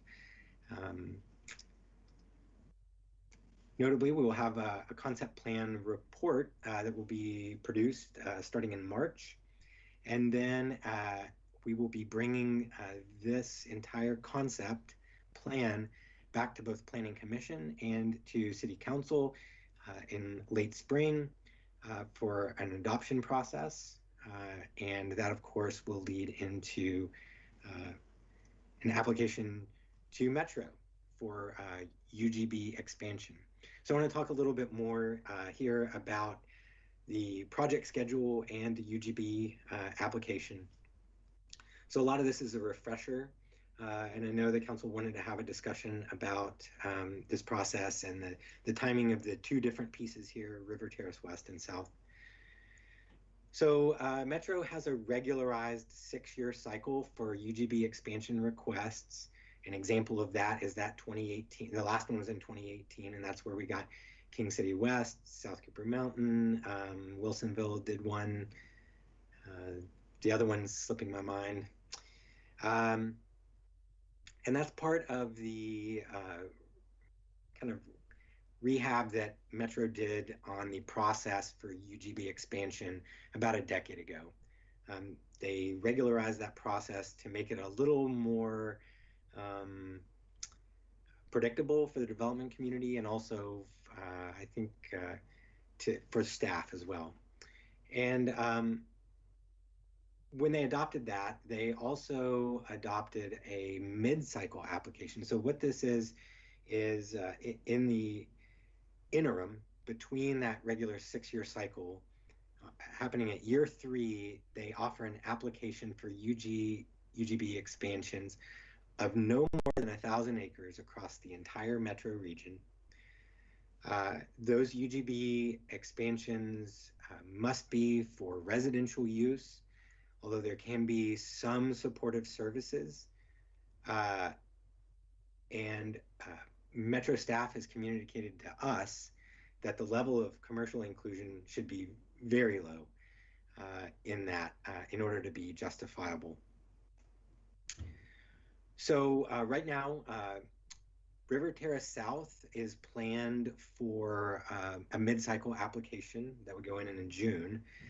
And that one really needs to come in with the mid-cycle to maximize the efficiency and coordination of infrastructure with King City's community plan, because right now, a lot of the pipes that would serve King City West would be going through what is outside the urban growth boundary. So without a statewide goal exception, those pipes couldn't go in. So if the city were to not bring in River Terrace South, it would greatly complicate King City's planning, but it would also make infrastructure more expensive for us because we wouldn't be able to get that coordinated efficiency between the two cities.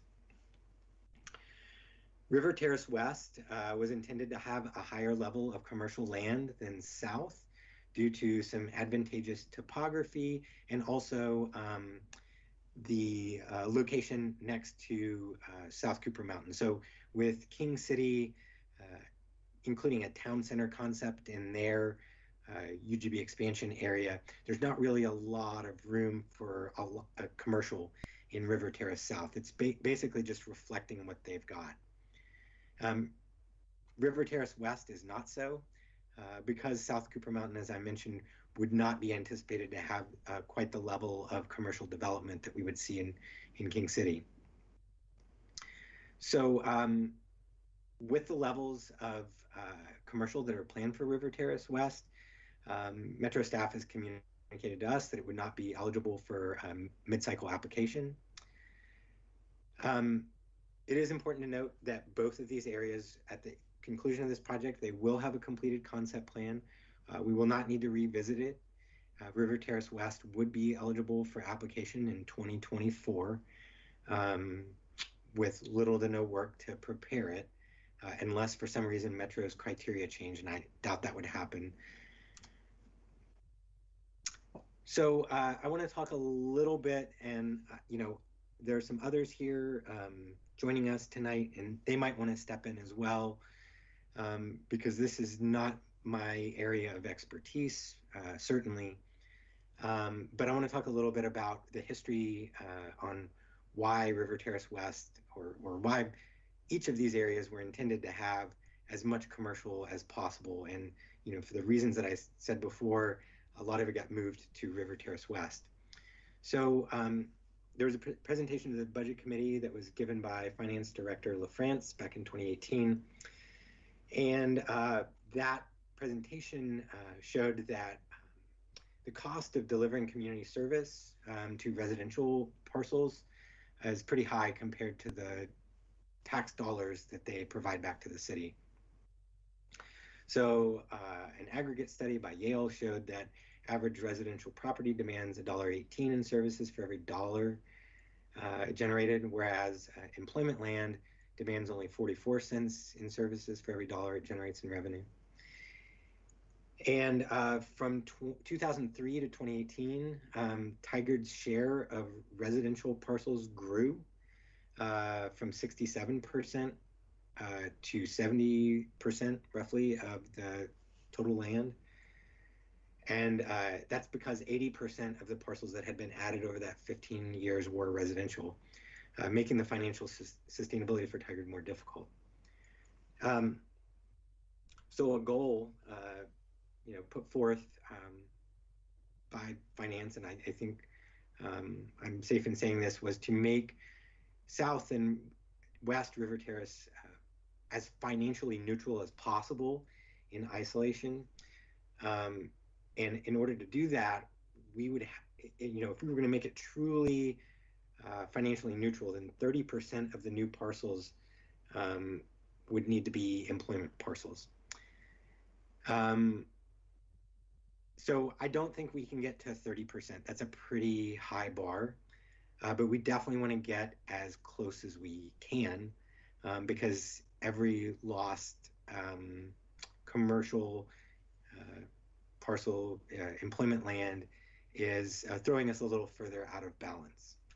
So I'm going to stop there. And actually, I didn't know if Finance Director LaFrance wanted to join in and correct anything I might have said there or augment anything I said there, or we could just open it up to council questions and comments. Good evening, Mayor and Council. This is Toby LaFrance, Finance and Information Services Director. Actually, Mr. Warren did a wonderful job summarizing the past discussion that we've had with Council and Budget Committee, and the need to try and maintain as much as possible our current balance between employment land and residential land. There's actually this discussion that led to in council goals that are currently in place, strategy 3.3, which said to study the viability for any future expansions of the city's urban growth boundary to include employment land so that new growth and ongoing service costs to Tigard residents and businesses are balanced. So trying to have that 30-70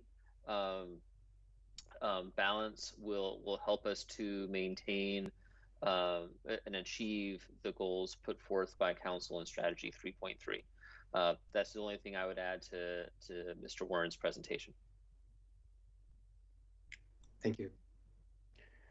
Thank you, Mr. LaFrance. I expect we're going to have probably a fair amount of questions and statements on this presentation. At least I anticipate that. So I would ask staff to be at the ready, and depending on what the questions are, be prepared to respond.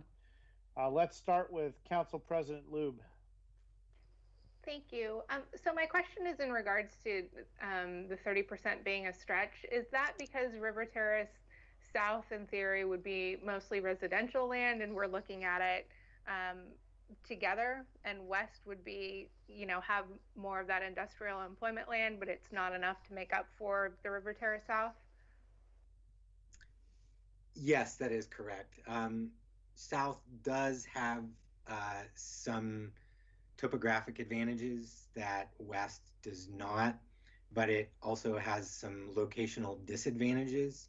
One of the challenges is that with flat land that's very buildable also come wetlands, which complicates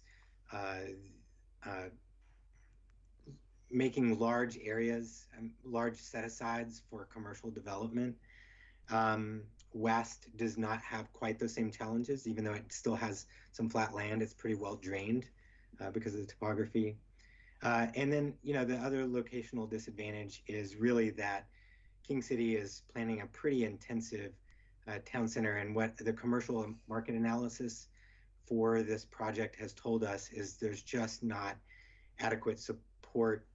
We would end up cannibalizing each other's commercial areas, and instead of having one cohesive neighborhood, we'd have two fairly empty commercial areas, and I think that would be a disservice really to both communities. Okay, thank you. I appreciate that. It was helpful to see the preferred alternative, and it's sort of in my mind as I was looking through the options, when reviewing the packet, kind of what I was thinking it may have gone, one good big grocery store and all of that, and then sort of like the Main Street concept. So thank you for having that last minute addition sort of to tie it all together. And I also wanted to thank you for making the city's documents, including this presentation, more accessible. I really appreciate having the multiple languages. I think that's really helpful.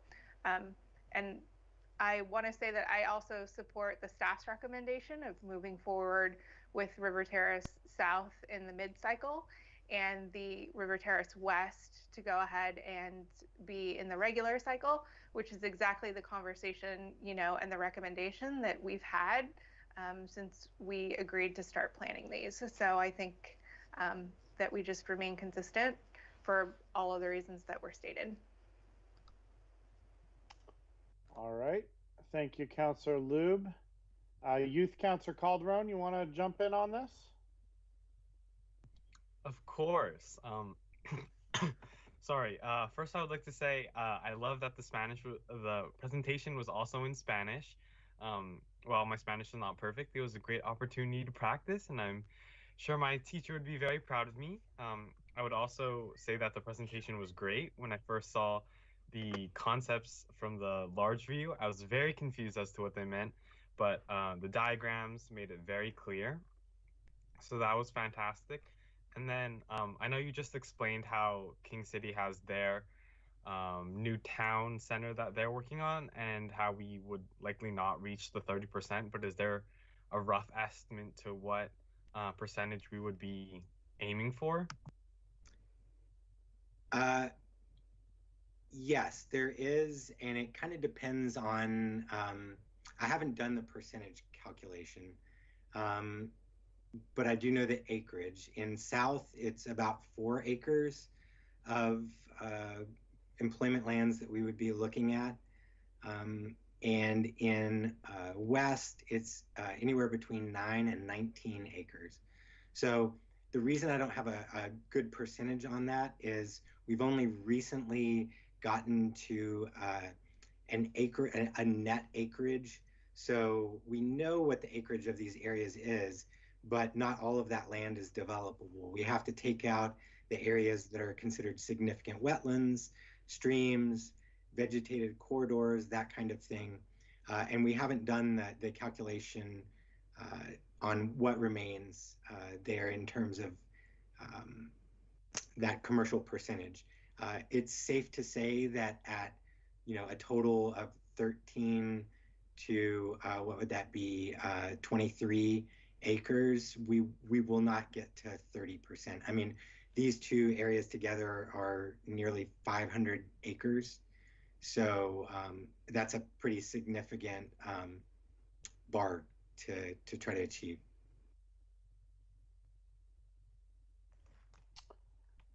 All right, let's go to Councilor Shaw. Thank you, Mayor. I have a lot of questions, and given I've been on the council for about a month, I think I may be well served if the remainder of the council asks their questions, so I may not be asking things that are historical that'll inform maybe shorter list of questions, and that way it gives space for you all to answer questions. So with that, if you don't mind if I just pass until towards the end. Totally fine. Councilor Goodhouse. Yes, I have a couple questions and so forth. One, Scholar, you mentioned with Metro that they said a very low percentage of what's being brought in. Did they say what percentage, or are you just stating low? And then for reference, with Metro's ordinance, the 3.07.1428 mid-cycle amendments, and I read the whole thing, but the last part does say that it's need for land suitable to accommodate housing and supporting public facilities, services, schools, parks, open space, commercial uses, or any combination thereof. So in theirs, it doesn't state what percentage. So I'm just wondering if they stated what a low amount would be for commercial to bring in. Yeah, that's a great question. And I can't answer it quantitatively.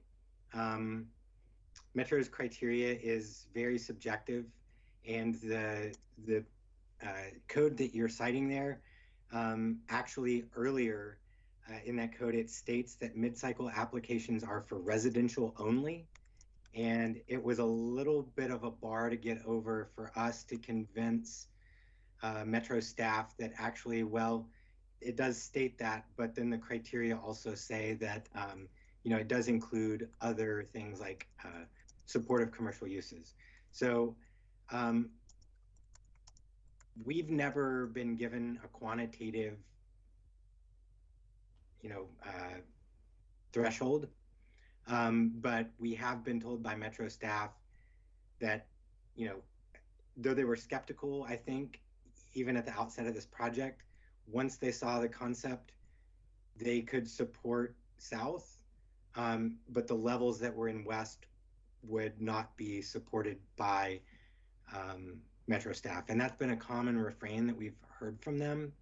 And I would say that it's been a little bit of a struggle to actually kind of nail down exactly what that criteria means for this project. And so what we have to go on is what we're, the guidance we're given by the Metro staff that manage, the grant for this project, and who would be making the recommendation to Metro Council. Skylar, do you know what what the same staff had told the King City staff when they submitted their 2018 application that also wasn't compliant but got approved anyway? I'm just curious, how, does the staff perspective actually matter completely? Is that really?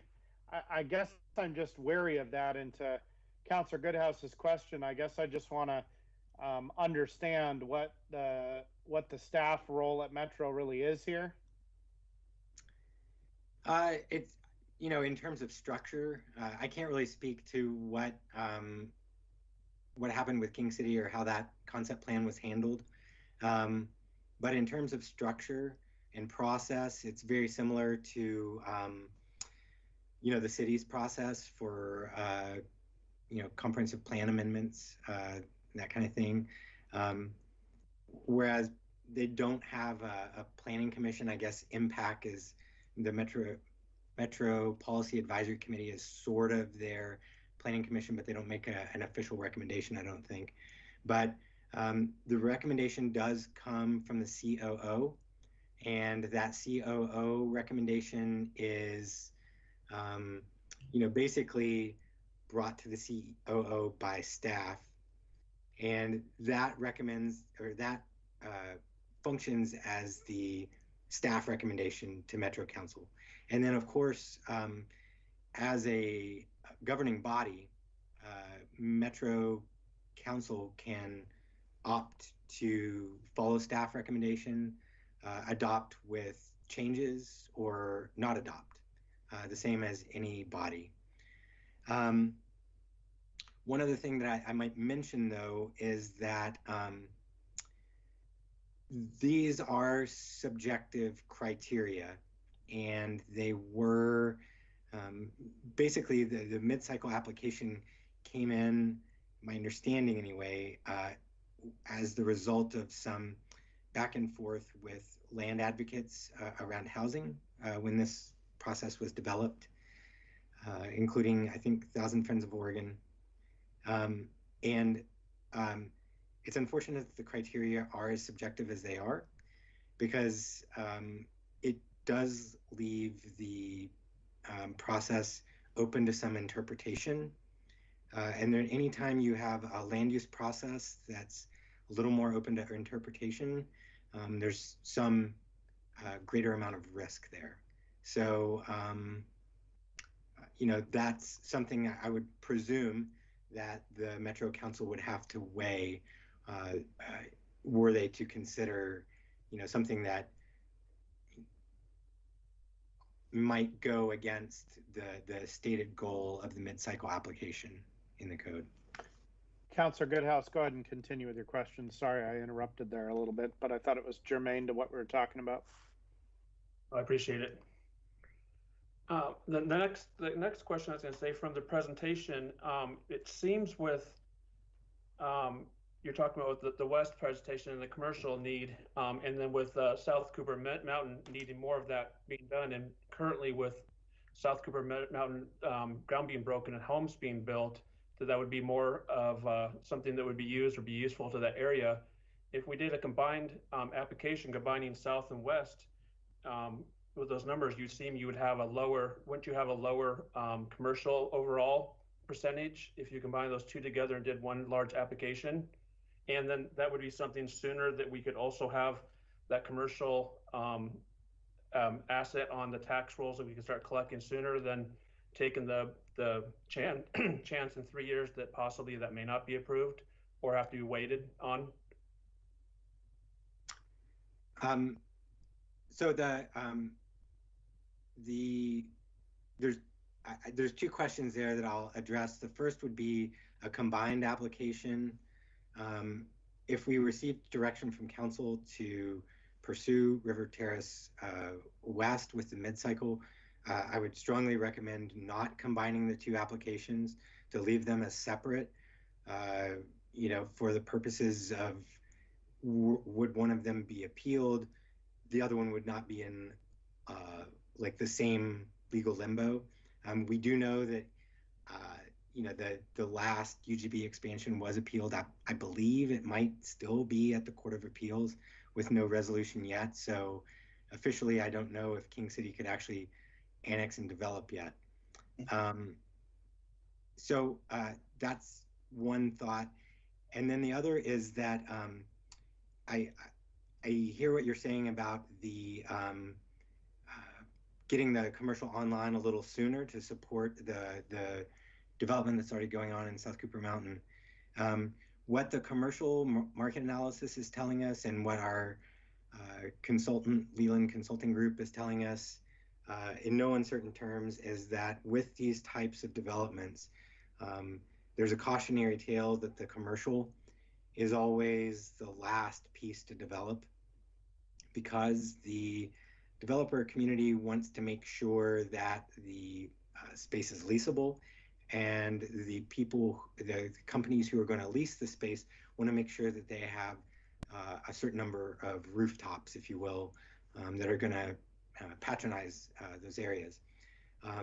A good example of this is the commercial area that's in River Terrace 1, which has yet to develop. I think it probably will, but it is a matter of needing a certain density and residential activity around it that will activate it. And we have a lot of examples of places where the commercial development took a while and took off, and it was great. Northwest Crossing in Bend is a great example of that. They had a very patient developer who happened to be the landholder of all those lands. And it took, I think, about 15, 20 years to finally get their Main Street commercial in there. But when they did, the few remaining residential parcels that were sold got a premium because suddenly the neighborhood was more desirable. At the other end of this, yeah. Sorry, go ahead. Well, I was going to say on that, we do a south application with a partial west that would just be the residential to bring that needed residential in there that could then in the future stem for the ability for commercial to come in there? Yes, that is another possibility. It complicates somewhat the kind of clean break that we have naturally between these two areas, where south is not really connected to west except by other areas that are being urbanized. And so we don't have to connect vital infrastructure across them. Where we get into some trouble with a sort of partial UGB addition in west is being able to get the pipes for sanitary sewer, water connected where they need to, and also to get the transportation infrastructure in place, and also meet those equitable cost share standards that we have for the urban reserve areas. So, for example, if we only did the southern portion of west, with that road connection that, presumably would go up through the neighborhood as a north-south collector, it would have to stub out, so it would not have a connection up to Shoals Ferry.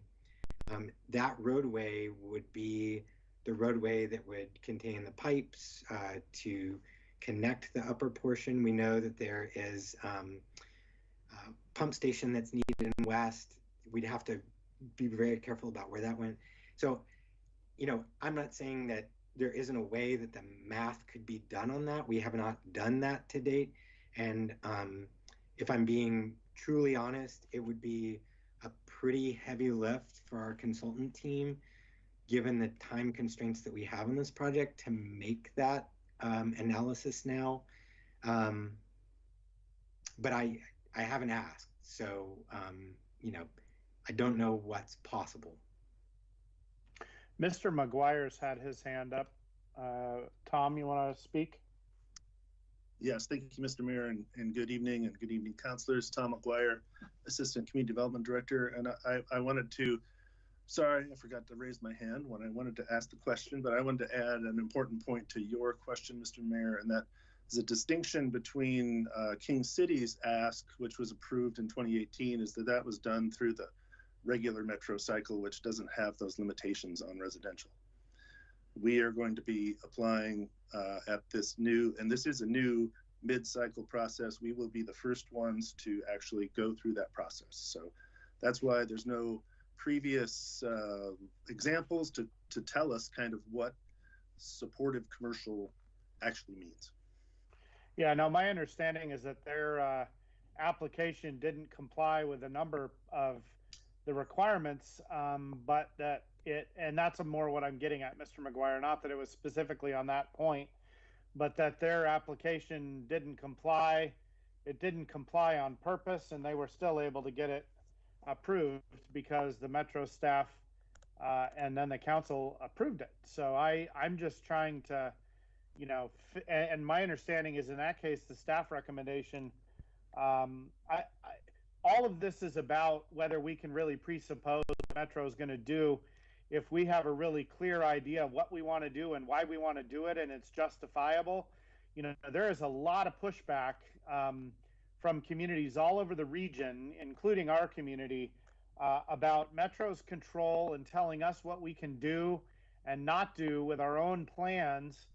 And I don't get the sense that Metro wants to be in the business of sort of making it harder for local jurisdictions to deliver on their own land use visions and their own community development visions. So that's partly the reason for my statement in question there. Thank you, Mr. McGuire. And to piggyback on that, Mayor, I think that I was going to say this at the end, but I think for a good clarification, it may be something that yourself, Mayor, and our new city manager, Reimer, might meet with either Lynn Peterson or someone from Metro Council to get a little more clarity and understanding of what percentage of what part we could bring in or what percentage of that west we could or could not bring in may help for us to know rather than before making a decision. And just one last question I have, and I know I've asked too many, or I can wait and pass it on to someone else and come back around, whichever you think is better, Mayor. Go ahead with your last question. Okay. The last one I have is I know that Tile Flat Road's been a big discussion with the city and with the county. How does that factor into whether or not we apply for bringing in River Terrace West or not, and how is that plan in there, and what are the county's thoughts on that, and what communication we've had with their staff on this and what they're thinking? This is a big question, and I'm going to actually go back and share my screen again because I think the map will help here. Keep it up after this, Skylar, because I'm going to want to ask a question and ask you to go to a slide too. So don't bring it back down. Okay. This is a big topic. I could make an entire presentation on this question. So Tile Flat Road extension. Tile Flat is sort of in this northwest corner over here off the map near Shoals Ferry. Tile Flat terminates there currently in a T, and the county has long had a vision for continuing an arterial through this area of urban reserve that was adopted as part of the 2014 South Cooper Mountain Transportation Study. I think our sort of take on that as staff is that South Cooper Mountain process was a City of Beaverton process, and that Tile Flat Road extension was a way to sort of make the math work on the development that was going to be happening in South Cooper Mountain, but it also kind of kicked the can down the road and made that roadway extension part of Tigard's priorities, though Tigard had not actually started planning for these areas yet. So as originally planned, Tile Flat was intended to be an arterial. In the recently completed Urban Reserves Transportation Study, Washington County looked at that Tile Flat extension further And notable that in that study, I think it's a 2 to 3 lane collector, and that tile flat extension was shown roughly coming in here, right across where this green dashed line goes over the stream, and then coming basically along this alignment and connecting out to Bull Mountain Road, where we have this road now. So that project was also, I believe, oh gosh, now I'm gonna give you the wrong number. It's $27 million or $72 million, and I can't remember offhand. It's a high-priced road for the amount of space that it covers, and partially that's because of the just cost per foot, but also there's a lot of sort of property taking in here to accomplish it, and it does not neatly follow property lines the way we normally try to align roads. So we in this project have some concerns about tile flat extension, both the costs, because we do have a goal to make this neighborhood as equitable as possible, to open housing opportunity to as many people as possible. And every dollar spent on a road is a dollar raised in per door cost, because those costs are passed on to the eventual residents of this area. And one of the things that makes this road challenging in this area is the topography. Each of these green lines that you see coming through here is a stream channel, and is a pretty steep, it's a pretty steep stream channel out here in this area. And, you know, that raises the dollar cost. And if you're going to create wildlife corridors, you've got to make sure that those stream channels are being crossed in a way that allows wildlife to move under and through those in a safe way, does not conflict with traffic. And so based on, and then the third issue is that the tile flat extension, this area that's just off to the west of the map is what's called undesignated land. It's neither urban reserve nor rural reserve. So in order for that road to even be built, there is you know, a statewide goal exception process that has to be completed. That goal exception process has not been completed yet. And given that we felt that the tile flat extension as originally planned could be potentially disruptive and costly to the city's goals for this neighborhood, we opted for a roadway plan that does not plan the neighborhood around the tile flat extension. So we're planning first for a neighborhood, and that's what that north-south collector is intended to do, to connect this neighborhood and do it as cost efficiently as possible. Then at a subsequent time, should the county be able to procure funding for the tile flat extension and get the statewide goal exception, this plan does not preclude the tile flat extension. In fact, this collector or smaller neighborhood road that's shown as an east-west divider here, sort of, oh gosh, well, about halfway down through, we'll call it River Terrace Northwest there, meeting that green line. That is intended to be the alignment that the tile flat extension could take. And we envision that meeting up with this main north-south collector in a roundabout similar to the intersection of Bull Mountain Road and River Terrace Boulevard, and the other roundabouts that are in that along the River Terrace Boulevard alignment. We think that that will help to calm some of the traffic. It'll make for a more pedestrian-friendly area, and it will not preclude, but it will help to disincentivize cut-through traffic through the neighborhood while still maintaining that secondary connection and the redundant connection in the neighborhood. So that's the thinking behind this. There is, you know, a pretty significant cost to that road. And we also don't really know yet where the funding for that would come from. And there's a conversation yet to be had with the county on the cost share for that, because obviously that connection is at this time probably more of a county priority to move regional traffic than it is a city priority to move regional traffic through the neighborhood. Does that go into sufficient detail, or can I offer more there? I guess as a simple, say that the county was going to build that in 2 years, do we need to have that brought into the UGB for them to build that, or does that not need to be done? Or would the county like us to have that being brought into the part of the UGB expansion in order for them to move forward with that? It's hard for me to, so in terms of like building it, they wouldn't build it until this is brought in and development happens.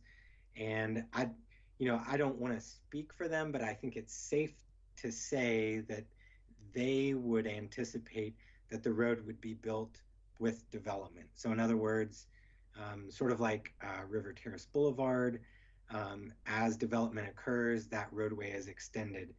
I don't know how the connection is made through the areas that are outside the city. Again, this is an ongoing conversation with the county. I think still in the early stages. It's one of the challenges of planning for transportation infrastructure prior to the concept planning of the actual area that the transportation infrastructure is intended to serve. But we'll continue to engage with them on this project as part of the concept planning process and well into the community planning process as well. But yeah, no, the road would be intended to be built with development whenever that occurs, whether it's mid-cycle or the eventual regular cycle. Councillor Shaw, I see that you've got your hand up. Do you want to go before Councillor Newton? That's fine. I just had one quick question about this slide. I didn't notice it in the presentation. So was the slide 24 intended to be in the presentation that was on the Tigard Council agenda website? No, this was a late-breaking addendum that I put in just today because we had gotten it back from our consultants, and I thought it was important to, get this information out to council because this is a fast-moving project, and I felt that the community is going to start seeing this. The CAC will see it or has already seen it, and wanted to make sure that you all were apprised of kind of where the conversation was in case you get questions about it. Councillor Newton. Thank you, Mr. Mayor. Some of the things that I was going to ask about have already been covered. Thanks, Skylar, for your presentation. It occurs to me that what you're saying about River Terrace South is that it's fairly connected to the King City development. And for me, it would be helpful to see the King City plans. Maybe everybody else has already seen it, but I think that if this development is somewhat integral to King City and what's going on there and pretty connected to that development or that plan, that makes some difference to me because it doesn't feel, it feels like it's as connected to King City as it is to the development to the west. So I would be interested. Maybe I could review that offline. That's fine. But it seems like there may be some codependency between those two. And so I would find seeing that valuable. If you could really quickly, Skylar, on this preferred alternative that's up, two things. Did you get, was it concept B that you got the commitment from, somewhat of a commit from TriMet that might be a concept that they would be open to in terms of serving? I'm interested in how we can plan for this that would be the most enticing, I guess I would say, for mass transit, because I am concerned about people that live out here that rely on transit to get to their job somewhere else, you know, I think we should plan for the concept that's going to be the most accommodating to that. So which concept was that? I was taking notes and I lost track. Great question. Thank you for asking that, for that clarification. I would say that TriMet, more than anything, is value neutral on the three concepts. Okay. What they communicated to us and staff from King City is what they're looking for is the right number of residences around the transit line and the right number of destinations. And a little bit they're looking for appropriate supportive infrastructure, like is there adequate right-of-way for transit stop or a pull-out. Where concept B kind of rose to the top in terms of transit was more that it was flexible. What we've heard from King City and what we've heard based on the community survey that we put out is that an internal transit network might work better to serve the residents, to make them feel safer. If you've been to any transit stop that's along a major arterial road, some of those transit stops that are along 99W, they're not very comfortable places to wait for a bus. There's very high-speed traffic moving by. You know, you've got 4 to 5 lanes. You know, it's not very connected to where people are. It just happens to be the major corridor for transportation. By bringing it into the neighborhood, we think that it would have the advantage of having the transit stops on a lower speed street that make people more comfortable waiting for the bus, and also keeping those destinations along that sort of Main Street trolley stop scheme. So I guess we also thought that B, if it just came out that TriMet said, no, we'd keep it on the arterial, we can still have the stop at that Main Street node, whereas concept C really required that internal transit connection. So B was the most flexible for transit, but we definitely are looking with an eye toward bringing transit into the neighborhood for the reasons that I've stated. Right. I think it's going to be important to balance transportation or public transit with the fact that I don't know that we're going to be able to have employment, walkable employment for everybody out here. And I am really concerned about, I'm hearing from people that live out there that they're really concerned about increased traffic on Shoals and Beef Bend and Bull Mountain and 99W, and without any sort of robust transit services that they might also be interested in if it were provided. So it's kind of a balance that I'm interested in and a little concerned about. Also, we talk about a range of housing types, and I'm interested at some point if staff could connect what we're planning out here with our affordable housing plan. You know, we're trying to take advantage of any opportunity we can in that arena, and I know we're doing a lot in the Tigard Triangle and the downtown. And so as we're trying to prioritize that, I'd be interested in the connection, if you will, between our affordable housing plan and how this plan contributes to providing that much needed housing. And then let's see, I think that's all the questions I have right now. Thanks.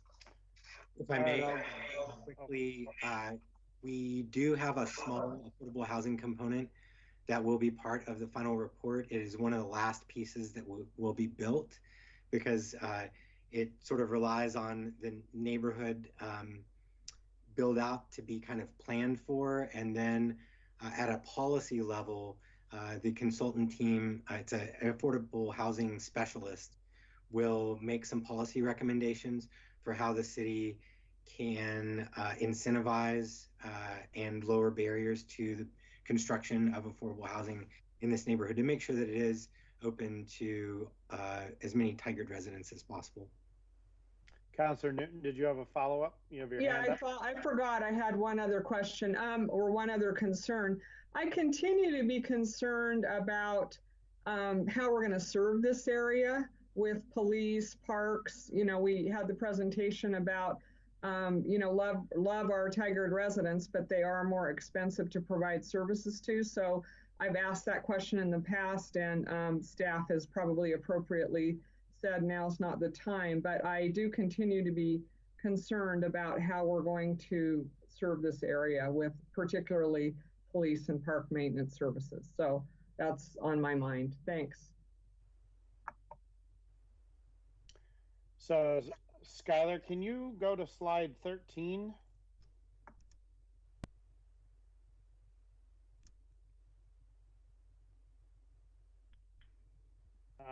Maybe, let's see, I think that's it.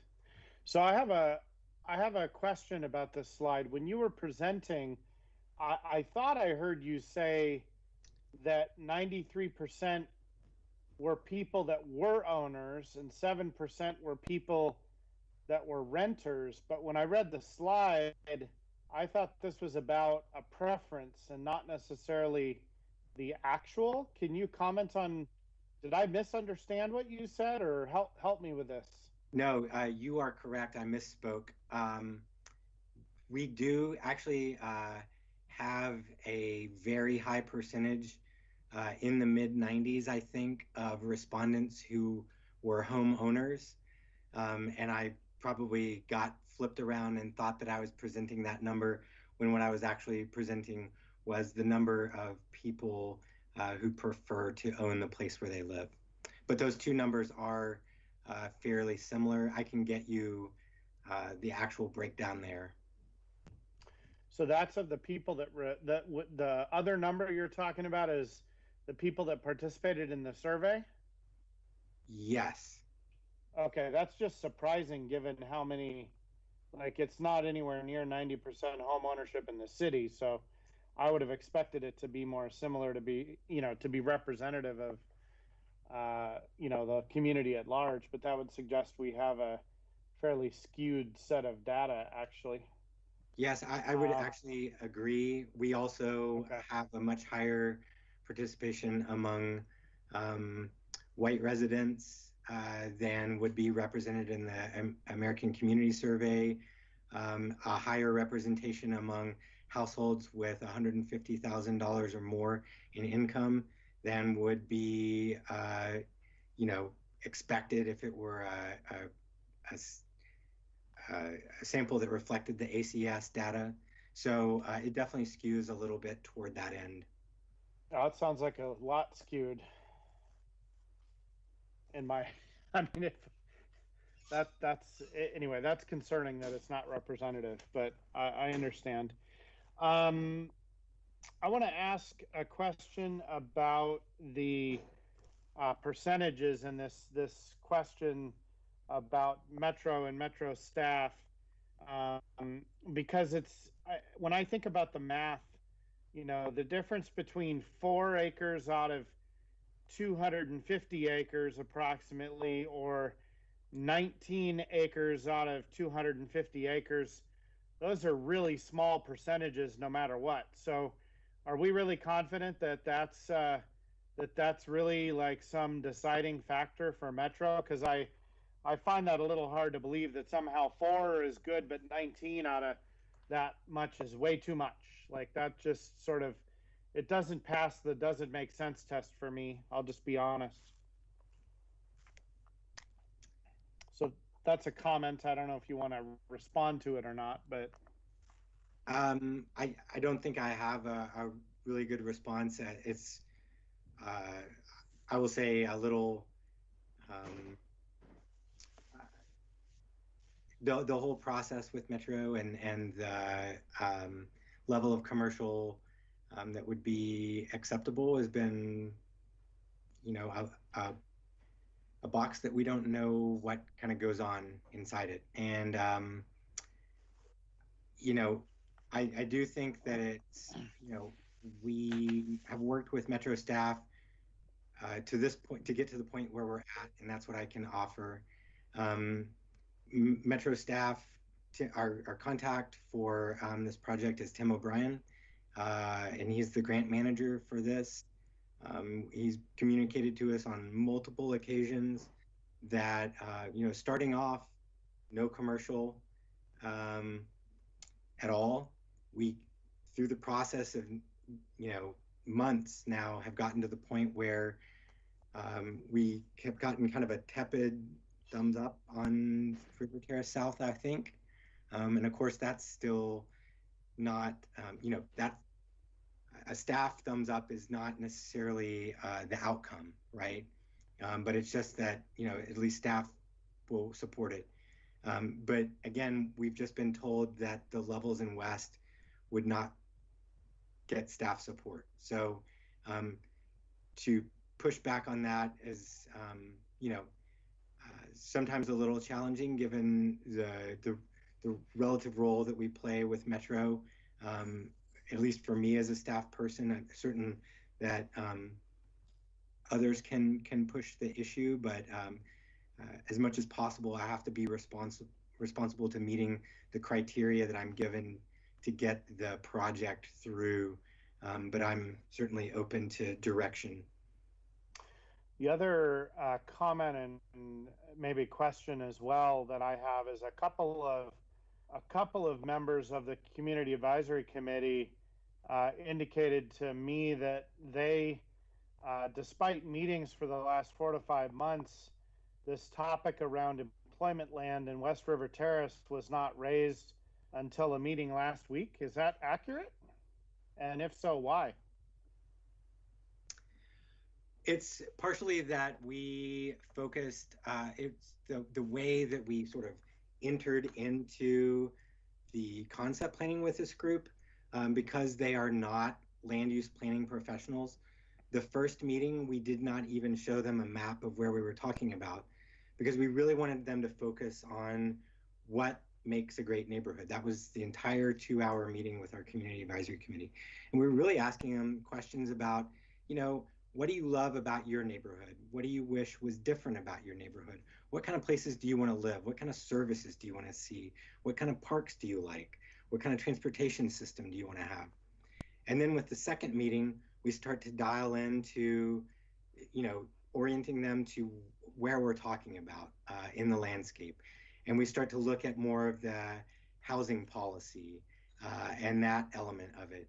And it was only in the most recent meeting that we really started diving into the commercial element of the neighborhood. I mean, we were still talking about the commercial element for sure as part of the neighborhood, but we weren't really talking about, well, this is what the commercial areas could look like. This is how they would be configured. What do you think? When we did talk about this schematics for the neighborhood, I mean, it was really those kind of loose bubble diagrams that I showed at the very beginning, where you just have sort of like pencil marks showing this area here. And it's partly a product of just the concept planning process, where we're staying at a high level, even at the point where we conclude this project. And so when we're engaging with people early on, the attempt was, and maybe we did a good job at it, maybe we didn't, I don't know. But we were attempting to engage them with the high level concepts before we got them into the weeds about picking out specific locations for things. Does that answer the question? I think so. And I'm noticing that we have a member of our TCAC who's raised his hand, and since I'm the facilitator of the meeting, I'm gonna allow him to speak. Mr. Cash, did you want to say something, or did you raise your hand by accident? No, thank you, Mayor Snyder. Yes, I did have a question. Skylar, I had a question in reference to the north side of Beef Bend Road and the east side of Roy Rogers Road. That corner of property is privately owned, which I'm presuming that part of property is reference to the River Terrace South property. Am I correct? You're at the corner of Roy Rogers and Beef Bend, correct? Correct. Yes. All of the properties currently in that area, I believe, are privately owned. And has the city purchased that property? The city has not purchased any of the properties that are being planned for as part of this project. Okay, thank you. Okay. All right. Let's see. We need to go back to Councilor Shaw. Do you have questions that you want to ask, or do you want to, I don't know if you want to ask some now or take some offline if you're wanting to get up to speed, or if you've got questions you want to ask now, that's fine. No, I do have some questions, and it may be a couple even statements. So given I am new, I was, and having gone through training recently as an elected official, it seems to me the focus statement is more of a vision, and that really should have been set by the council and not by staff and also the community advisory committee, but that's more of just a statement. I am concerned about the data in this report. To me, to have 135 participants making up 91% of metrics is a little concerning out of 27,000 plus people, in addition to the 122, recognizing it was COVID, completely understand that. Also, with regards to some of the data that was in there, based on a study that was well over 15 to 18 years old, and that was the Yale study, I believe, Skylar, you mentioned. So I was a bit concerned just about the overall data that was presented. And given the couple of years I have been listening, it seems like our goal is to ensure that we provide jobs that are local and that commute times are less. So it seems to me that that's a goal that should be factored in here. And I definitely agree with Councilor Newton that King City seems to be very integral, and I'd like to see that plan as well. And it even seems to me that the Beaverton area is as well. So I don't know if that's something we could see, but I would wholeheartedly support the approach that the city manager or the mayor speak with Council President Lynn Peterson and get some clarity on, because we've had a debate or even discussion now for about an hour plus, and it could hinge on the conversation between those three individuals. I could answer our question immediately as to what can be allowed and what can't be allowed. And I'll stop there. Had a few other, but I'll stop there and give space for others to comment. Thank you. And I'm happy to have that conversation. We have an open request to extend the deadline for this submission too, so that we can, because of COVID, some of the outreach challenges we've had, that we can have more time to do a high quality job at the work that we're doing, and the staff were supportive of that request. And we have yet to receive a response. Unless, Mr. Warren, have you heard of a response, or Mr. Asher? The last I heard, which was last week, there's been no response received by anyone at City of Shorewood, which I believe was the other city that had requested an extension. I've not heard any response at all, Mr. Mayor. Okay. So I think, Councilor Shaw, I'd be happy to, have that conversation.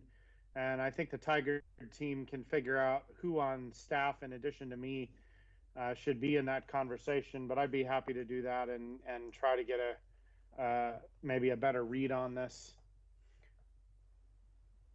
I think the other observation I'll make is I'm a little concerned that if the council made the policy decision now that we wanted to proceed with both and do it in one application, I'm a little concerned that we're so, to the point Mr. Warren made earlier, we are so far into the process in South and maybe not quite in the same place in West because of the direction staff's been taking. I'm a little concerned that decision is sort of forcing our hands, and that's, I'll just be honest, as a council member and as the mayor, that doesn't feel good to me when I feel like it's our decision to make on a policy level. So I'll just leave that comment as well. I don't know that we're prepared, given that I haven't had a conversation with Metro Council President Peterson and others. I guess I would ask, do we want to provide policy direction tonight, or do we need to bring this back after we can have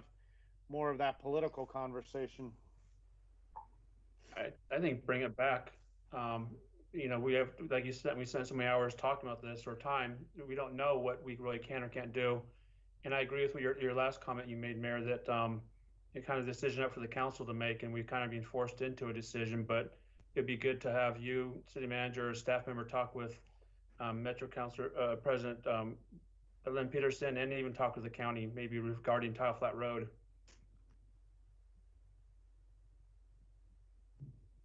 I don't know that the Tile Flat Road thing is germane enough to the big picture here, but and it may muddy the conversation with President Peterson, but we can certainly work on getting that together. And Mr. Asher and Mr. Reimer, maybe we can figure out who the staff people are that should participate in that conversation with me, and maybe we want to have or request that certain Metro staff participate in it too. I'd like to see or probably have the Metro Chief Operating Officer participate as well in that conversation, since she'll be the one ultimately making the staff recommendation, I believe.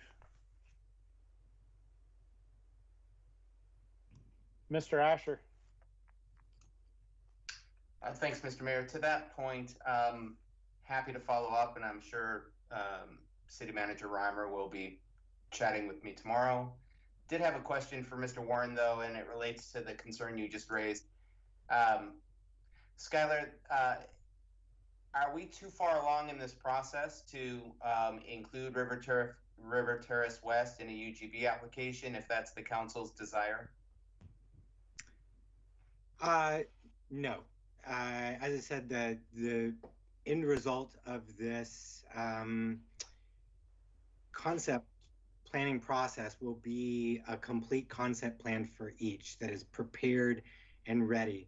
The only thing that there's two things that would make it much more difficult to meet the timeline, and that is if we prepared an application that suddenly scaled back the level of commercial lands that we have included in River Terrace West, because that would require reevaluating a lot of the work. The other would be if we split West into two pieces because of the coordination needed on the infrastructure in those areas. So I guess were I to make a recommendation, if we were going to move forward with West, it would be to do it all as one piece with the approach that we have now. And the 9 to 19 acres that's included as commercial area there, I mean, it could end up being 9 acres. It could end up being 19 acres. And the community planning process will help to refine that. So I guess that's what I would offer in terms of, where we'll be. But yes, we will have a concept plan for West that is complete. Excellent. All right. Council, do anyone else have any last things they want to say on this item before we move on? All right. We'll move on. We have no non-agenda items. Mr. Reimer, administrative report.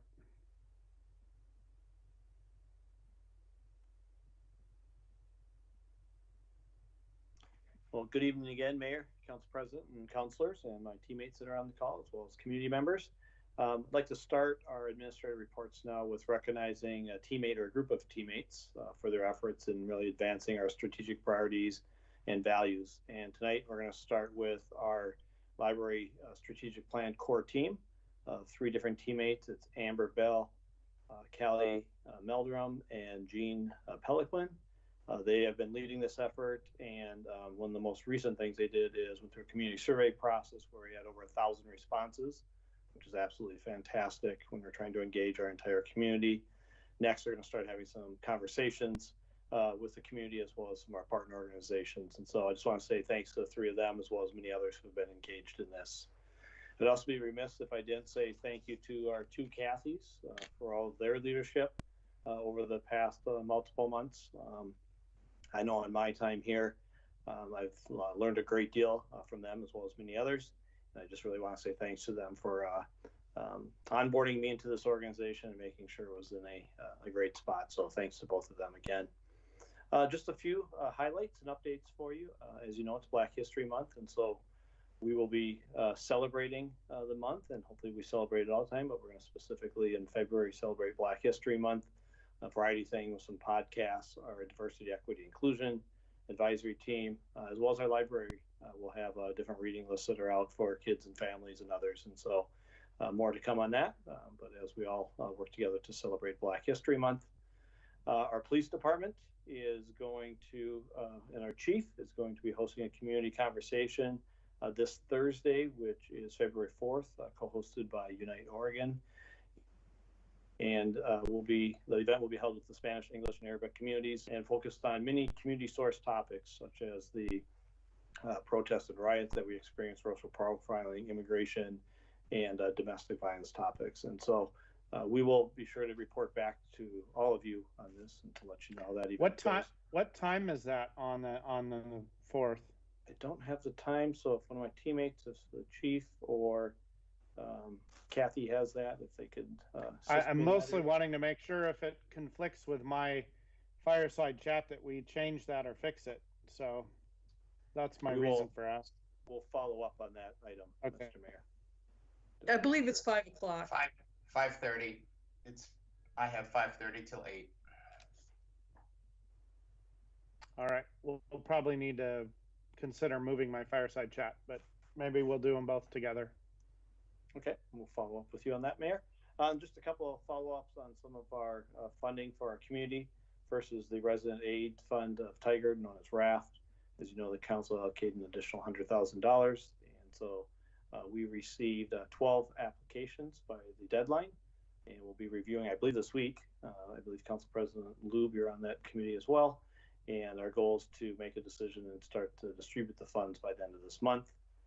And last, but not absolutely not least, just an update on our Tigard Cares, around 5 funds.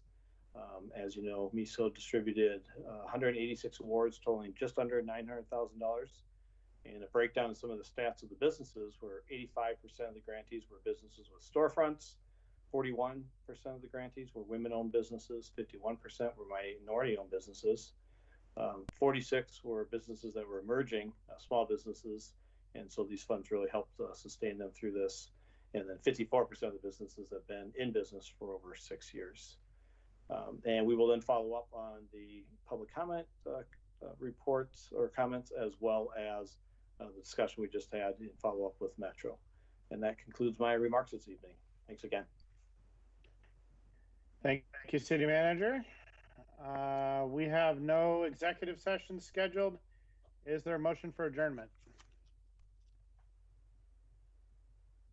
I move for adjournment. I'll second. Okay, it's been moved and seconded. City Recorder, please conduct a roll call vote.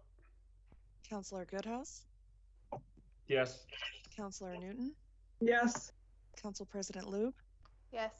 Councilor Shaw? Yes. Mayor Snyder? Yes. Okay, we are adjourned. Good night, Tigard. Good night. Good night.